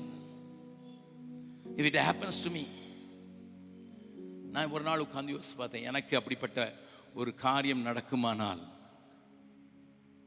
நான் எப்படி இருப்பேன் என்று. தனியா இருக்கும்போது ஓகே லார்ட், கல்யாணம் கட்டின உடனே பக்கத்தில் பார்க்க முடிஞ்சது, பிள்ளைங்க வந்து பிள்ளைங்க கதை என்ன ஆகுதுன்னு பார்க்க முடிஞ்சது. இப்போ பேர பிள்ளைங்க வந்து ஐயோ இந்த குட்டி பிள்ளைங்களை அப்படி ஏன் முன்னால பண்ணிட்டானா என்ன செய்யறது? If my grandchildren will be treated in the way the Russians treated the people, what would happen? Because our attachment ரொம்ப அவர்களோடு கூட நெருக்கமாக இருக்கிறது. என்ன வந்தாலும் சரி, அந்த இரத்த சாட்சியினுடைய தொகை நிறைவேற்றுவதற்காக அதில் நானும் ஒருவன் கவுண்ட் ஆகணும்னா, நானும் ஒருவள் அதற்கு கவுண்ட் ஆகணும்னா எதை சூஸ் பண்ணுவேன்? Which one I will choose? கொஞ்சம் யோசித்து பாருங்க. நித்திய ஜீவனை தெரிந்து கொண்டோம், கர்த்தருடைய பரிசுத்த நாம ஸ்தோத்திரம். ஒருவேளை அநேகருடைய நித்தியத்திற்கு நீங்க தான் ஒரு வாய்க்காலாக மாற வேண்டும் என்கிற காரியம் வருமானால், where do you stand? Just think about it. நான் சொல்றேன், 99% பிரசங்கிகள் கூட போயிருவாங்க. 99% of people, those who are preaching the gospel, they may not be there. But I want to tell you, the days going to come are going to be very, very troublesome. Even though God's people will be protected, but it's going to be very troublesome. Even in this land, it seems to be everything is very normal and calm and peaceful. I want to tell you, friends, I want to tell you, this is the time God is preparing His church so that it can raise martyrs in India. In India. சகோதரியை கேட்டு பாருங்க, Ukraine போயிருப்பாங்க, நிறைய east European கண்ட்ரிக்கு அவங்க போனாங்க. அங்கே கேட்டு பாருங்கள், அவங்ககிட்ட சாட்சிகளை கேட்டு பாருங்கள். அவங்க ஒவ்வொருவரும் அந்த நாட்கள் நடந்த சித்திரவதைகளை சொல்லியிருப்பாங்க. அவங்ககிட்ட என்ன நடந்தது என்பதை அவர்கள் சொல்வார்கள். அதையெல்லாம் உன்னையும் என்னையும் ஆயத்தப்படுத்துவதற்காக தேவன் முன்னறிவிக்கிற காரியங்களே. இந்த கூட்டத்தில் 2 பேர் தான் எந்திரிச்சுனாலும் கூட நான் ஒரு ஆல்டர் கால் கொடுக்க போகிறேன் கடைசியாக. If you say, Lord, I'm willing to surrender my life 100%. I will choose not the comfort zone, but to be counted as a martyr. இரத்த சாட்சியின் கூட்டத்தில் என்னை நிறுத்துறது உம்முடைய சித்தமானா அதற்குரிய கிருபை எனக்கு தருவேன்னு நினைக்கிறேன். அதற்கு என்னை ஆயத்தப்படுத்துவதற்கு ஒரு நாளும் எனக்கு சாய்ஸ் கொடுக்க மாட்டானா. நான் தெரிந்து கொள்ள வேண்டியது கம்ஃபர்ட் ஜோன் அல்ல, இந்த பக்கத்தில் என்பதை தெரிந்து கொள்வதற்கான ஒரு அறைகூவல் உங்களை நோக்கி வருகிறது. இறுதியாக ஒரு வசனத்தை மாத்திரம் வாசிக்கலாம். மத்தேயு எழுதின சுவிசேஷம் 7வது அதிகாரம். மறுபடியும் தெரிந்த வசனங்கள் தான். ஆனால் ஆண்டவர் சொன்னதை மாத்திரம் நான் உங்களுக்கு சொல்கிறபடினாலே அதை வாசிக்கலாம். 13வது வசனத்தை 13, 14. இடுக்கமான வாசல் வழியாய் உட்பிரவேசியுங்கள். It is a order, suggestion அல்ல, ஆர்டர். இடுக்கமான வாசல் வழியாய் உட்பிரவேசியுங்கள். கேட்டுக்கு போகிற வாசல் விரிவும், கேட்டுக்கு போகிற வாசல் விரிவும், வழி விசாலமுமாய் இருக்கிறது. வழி விசாலமாய் இருக்கிறது. அதன் வழியாய் பிரவேசிக்கிறவர்கள் அநேகர். அதன் வழியாய் பிரவேசிக்கிறவர்கள் அநேகர். ஜீவனுக்கு போகிற வாசல், ஜீவனுக்கு போகிற வாசல் இடுக்கமும் இடுக்கமும், வழி நெருக்கமுமாய் இருக்கிறது. வழி நெருக்கமுமாய் இருக்கிறது. அதை கண்டுபிடிக்கிறவர்கள் சிலர். இப்ப பக்கத்துல உங்க கண்ணை பார்த்து, நீங்க பலரோடு கூட போக போறீங்களா, சிலரோடு கூட போக போறீங்களா? சொல்லுங்க, கேட்டுருங்க. அவங்க எனக்கு பதில் சொல்ல மாட்டாங்க, உங்களுக்கு பதில் சொல்லிடுவாங்க கண்டிப்பா. எதுக்குப்பா இந்த பாடு, பெரிய கூட்டம் போது அதோட கூட போயிடுறேன்னுட்டு.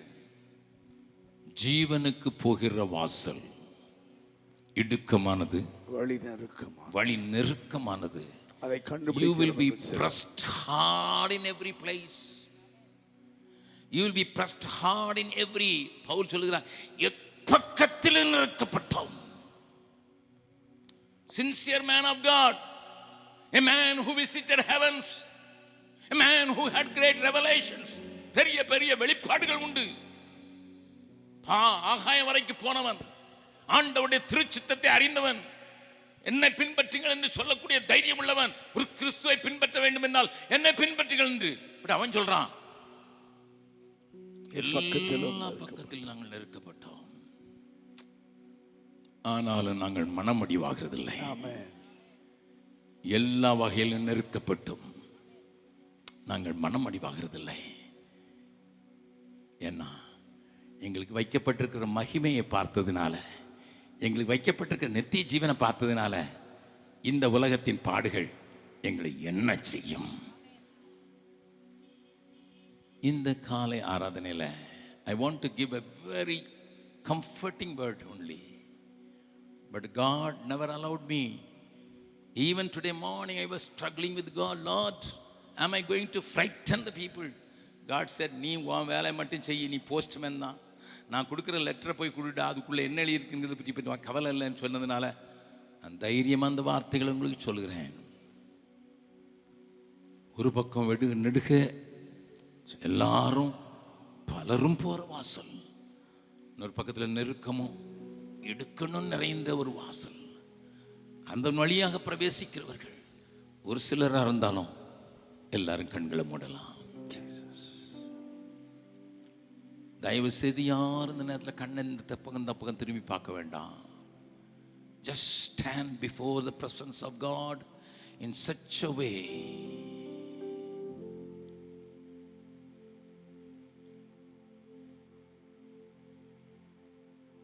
ஆண்டவர் என்னோடு கூட பேசுகிறார். தெரிந்து கொள்ளப்பட்டிருக்கிற நான் தெரிந்து கொள்ளவைகளை எப்படிப்பட்ட கோணத்தில் பார்க்க விரும்புகிறேன். இன்றைக்கே கிடைக்கிற ஆசீர்வாதங்களிலே திருப்தி ஆகிறேனா, அல்லது எனக்கென்று வைக்கப்பட்டிருக்கிற தூர பார்வையுடையவனாக அந்த ஆசீர்வாதத்தை தெரிந்து கொள்வதற்கு என்னுடைய இம்மீடியட் நெசசிட்டி எல்லாம் தேவைங்கிறதையும் நான் தூக்கி குப்பையாக எண்ணிக்கிட்டு எனக்கு வைக்கப்பட்டிருக்க தூர தரிசனத்தை பெற்றுக்கொள்வதற்கு நான் முன்னேறி செல்கிறேனா? எனக்கு நல்ல வாய்ப்பு இருக்கிறது, பிரைட் ஃபியூச்சர் என்று சொல்லுகிற இடத்திற்கு தேவனற்ற ஒரு வாழ்க்கைக்கு என்னை தள்ளிவிடப் போகிறேனா, அல்லது தேவனோடு நடந்து என்ன ஆனாலும் சரி அவரோடு கூட அவருடைய மக்களோடு கூட நிற்பதற்கு தான் நான் என்னை ஒப்புக் கொடுக்கிறேன் என்று சொல்ல போகிறேனா? என்னுடைய ஜனத்தின் அழிவை பார்க்க கூடாதபடி என்னுடைய வாழ்க்கைக்கு முற்றுப்புள்ளி வைத்தாலும் கடைசி சொட்டு ரத்தம் சிந்தப்படும் வரை என் ஜனம் அழிகிறதே என்கிற ஒரு ஏக்கம் என்னை உந்தி தள்ளுகிறதாக இருந்து எனக்கு கிடைக்கிற கம்ஃபர்ட்ஸை எல்லாம் தள்ளிவிட்டு என் ஆண்டவரோடு நடப்பதற்கு என்னை ஒப்புக் கொடுக்கிறேன். எனக்கு தெரியாது நான் இரட்ச சாட்சியாகத்தான் மரிப்பேனா இல்லையா என்று. ஆனால் அப்படித்தான் வரும் என்றால் அதற்குரிய கிருபையை பெற்றுக்கொள்வதற்கு என்னை ஒப்புக் கொடுக்கிறேன். நிலைமை என்ன மாறினாலும், நிலைமை எப்படி இருந்தாலும் எனக்கு தெரிந்து கொள்வதற்கு ஒரு சான்ஸ் கொடுத்தார்னா, சான்ஸ் கொடுக்கப்படுமானால் நான் அப்படித்தான் செயல்படுவேன் brother Augustine Jebakumar. I am weak inside but still strong outside. நான் உள்ளுக்குள்ள ரொம்ப பலவீனமாக தான் ஃபீல் பண்ணுறேன். என் விசுவாசம் ரொம்ப பலவீனமாக தான் இருக்குது. ஆனால் இந்த கிருபையை தேவன் எனக்கு இந்த கூட்டத்தில் தந்து என்னை பலப்படுத்த விரும்புகிறார். நான் சரியானவைகளை வாழ்க்கையில் தெரிந்து கொள்ளவும், சரியான விசுவாசத்தை தெரிந்து கொள்ளவும், சரியான விசுவாச பாதையை தெரிந்து கொள்ளவும் என்னை ஒப்பு கொடுக்குறேன்னு சொல்கிறவங்க மாத்திரம், ஒரு எமோஷ்னலாக இல்லை. நான் சொன்ன மாதிரி ஒருவேளை 2 பேர் இருந்தால் கூட பரலோகம் மகிழும் என்பதை அறிந்திருக்கிறேன். Brother, whatever may happen in this country, I will be there to witness unto the power of Jesus Christ. If that can bring forth such a powerful revival in this nation, I will be there to pay the price. அப்படிப்பட்ட விலைக்கிரயம் கொடுக்கப்படுவதற்கு நான் ஆயத்தம் என்றார். இப்பொழுது என்னை தருகிறேன் என்று சொல்லுகிறவன் மாத்திரம் யாரும் கண்ணை திறந்து பார்க்க வேண்டாம். பக்கத்தில் உள்ள பார்க்காதீங்க. மற்றவங்க எந்திரிக்கிறாங்க, மற்றவங்க என்ன சொல்லுவாங்க அப்படி கவலையப்படாதீங்க. இது ஒரு பெரிய ஒரு ஆழமான அர்ப்பணிப்பு. 100க்கு 100 அர்ப்பணிக்கிற ஒரு அர்ப்பணிப்பு. இந்த காரியத்திற்கு மாத்திரம் ஒப்பு கொடுக்கிறேன்னு சொல்லுவர்கள் கண்களை மூடினவாறு இருக்கிற இடத்துல எழுந்து நின்றால் நான் உங்களுக்காக ஜெபிக்க விரும்புகிறேன். ஒரு புதிய கிருபை உங்களை தொடும்படியாக. ஆண்டவரே, எப்பக்கத்திலும் நெருக்கப்பட்டாலும், எந்த பக்கத்தில் நெருக்கப்பட்டாலும் நான் சோர்ந்து போவதில்லை, நான் சோர்ந்து போவதில்லை. எல்லா நிலைகளிலும் தள்ளப்பட்டாலும்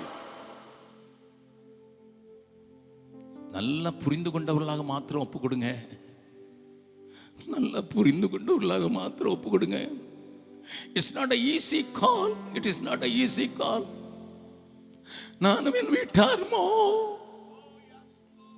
இப்படிப்பட்ட ஒரு அழைப்புக்கு என்னை ஒப்பு கொடுக்கிறேன் ஆண்டவரே. அதற்குரிய கிருபையின் மேல இறங்குவதற்கு இந்த காலை கூட்டத்திலே கர்த்தாவே சரியானவர்களை தெரிந்து கொள்வதற்கு எனக்குள்ள ஒரு புதிய பலம், ஒரு புதிய வல்லமை, ஒரு புதிய கிருபையை ஆட்கொள்வதை நான் வாஞ்சிக்கிறேன். இந்த தேசம் ஆண்டவரை அறிவதற்கு நான் தான் விதைன்னு சொன்னா, here I am. If I am the seed, Father, repentance of this nation, Father, revival. If I am the seed to sow to this India. Hallelujah. Thank you, Father, Lord. Thank you, Jesus. என்னை தருகிறேன் என்று சொல்லுகிறீர்கள் மாத்திரம். இன்னும் chance கொடுக்கிறேன். If you feel uncomfortable, you can be seated. நீங்கள் உட்கார்ந்து கொள்ளலாம். உங்களுக்கு முடியாது என்று சொல்வீர்கள் என்றால் உட்கார்ந்து கொள்ளலாம். ஆனால் இது என்னுடைய வாஞ்சையா இருக்கிறது என்று சொன்னால், வாஞ்சையை உருவாக்கினவர் செய்கையை உண்டாக்குவதற்கு வல்ல ஆவியானுடைய பலம் உங்கள் மேல் அசைவாடுகிறதை நீங்கள் உணர்வீர்கள். Andara kaduni shampira ladana nigarala dodeti thini shantari ladana dana. It's not an easy commitment. It is not an easy commitment. It is not an easy commitment. You have every freedom to choose. Yes. உனக்கு சுதந்திரம் கொடுக்கப்படுது. நீ தெரிந்து கொள்வதற்கு உனக்கு சுதந்திரம் கொடுக்கப்படுது. Yes Lord. Yes Lord. God is not going to force you. God is not going to push you. தேவன் உன்னை ஃபோர்ஸ் பண்ணவும் போகல, புஷ் பண்ணவும் போகல. ஆனால் இந்த தேசத்தில் சில விதைகள் ஆங்காங்கே விழ வேண்டிய அவசியத்தை மாத்திரம் நான் என்னுடைய ஆவியில் அதிகமாக ஆழமாக உணர்கிறேன். சில விதைகள் அங்கே இங்கே விழ வேண்டிய அவசியத்தையும் அதன் மூலம் ஒரு பெரிய எரி குழம்பு போல, ஒரு பெரிய வல்கனோ போல, ஒரு பெரிய எழுப்புதல் எழும்புவதற்கு அதுதான் சிறாகும் என்று நான் இருதயத்தின் ஆழத்திலிருந்து நம்புகிறேன், அது விசுவாசிக்கிறேன். Thank you, Holy Spirit of God. Thank you, Holy Spirit of God. எத்தனை இடர்கள் வந்தாலும் எதுவும் என்னை அசைப்பதில்லை. எத்தனை இடர்கள் வந்தாலும் எதுவும் என்னை அசைப்பதில்லை. மகிழுடன் தொடர்ந்து ஓடுகிறேன், மகிழுடன் தொடர்ந்து ஓடுகிறேன்.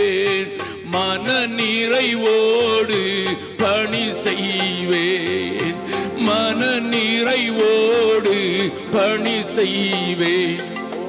உமக்காகத்தானே ஐயா நான் உயிர் வாழ்கிறேன் ஐயா, உமக்காகத்தானே ஐயா. நான் உயிர் வாழ்கிறேன் ஐயா, இந்த உடலும் உள்ளம் எல்லாம் அன்பர் உமக்காகத்தானே ஐயா. இந்த உடலும் உள்ளம் எல்லாம் அன்பர் உமக்காகத்தானே ஐயா.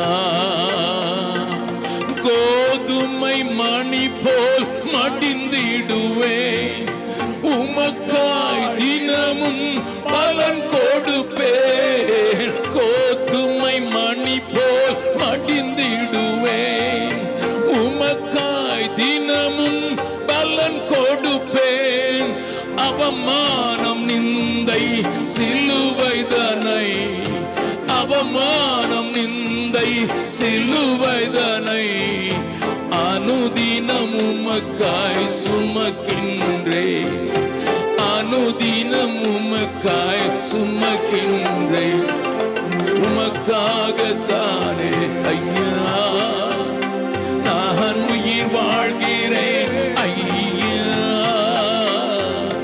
உமக்காகத்தானே ஐயா.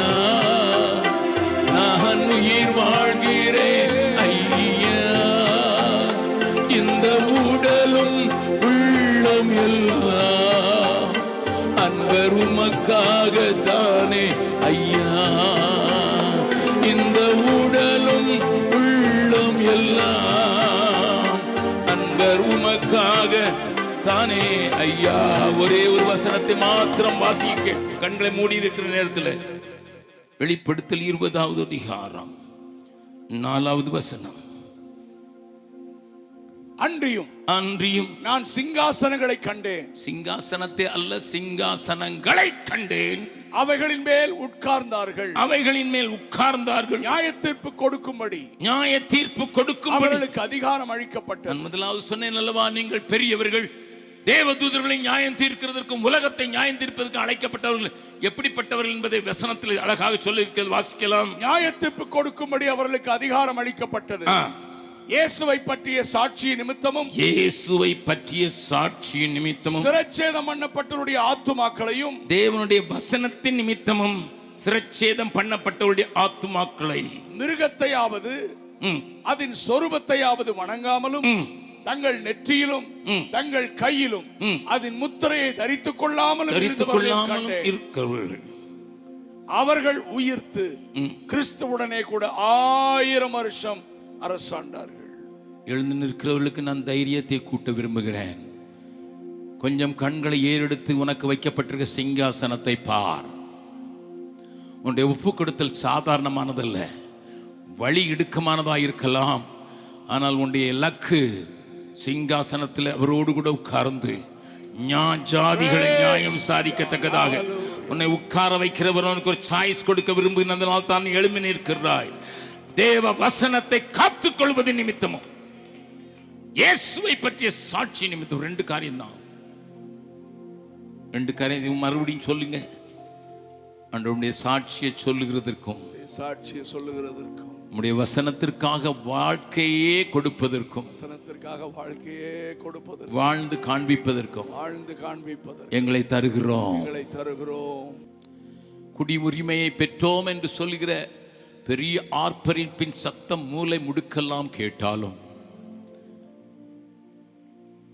என்னை நானே ஆண்டு கொள்வேன் என்கிற அந்த காரியத்திற்கு தத்துவத்துக்கு நான் விட்டு கொடுத்திருந்தாலும், என்னை ஆளுகிறவர்களுடைய மனதிலே கிரியை செய்கிற பொல்லாத ஆவிகள் அகற்றப்படுவதற்கும், என்னை ஆளுகிறவர்கள் செய்ய போகிற காரியங்களிலிருந்து தேவ ஜனத்தை காப்பதற்கான வழிகளை உண்டாக்கும்படியாகும்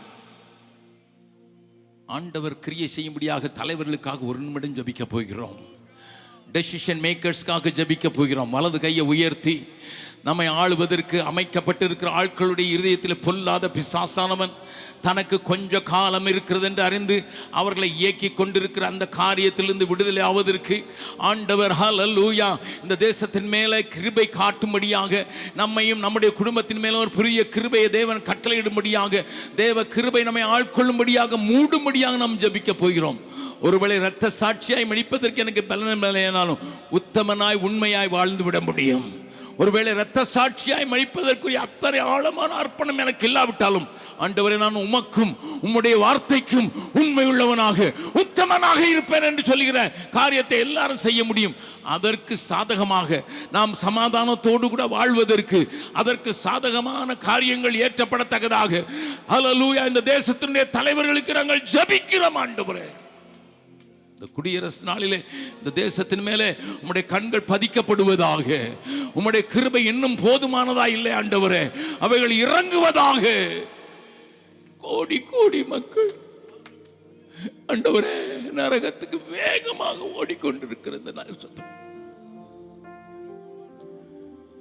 கிருபையே கிருபையே மாறாத நல்ல கிருபையே,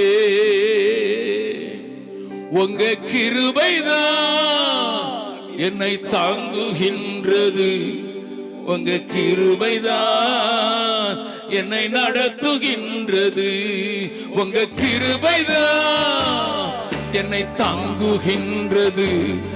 உங்க கிருபைதான் என்னை நடத்துகின்றது. கிருபையே பாடலாம். கிருபையே மாறாத நல்ல கிருபையே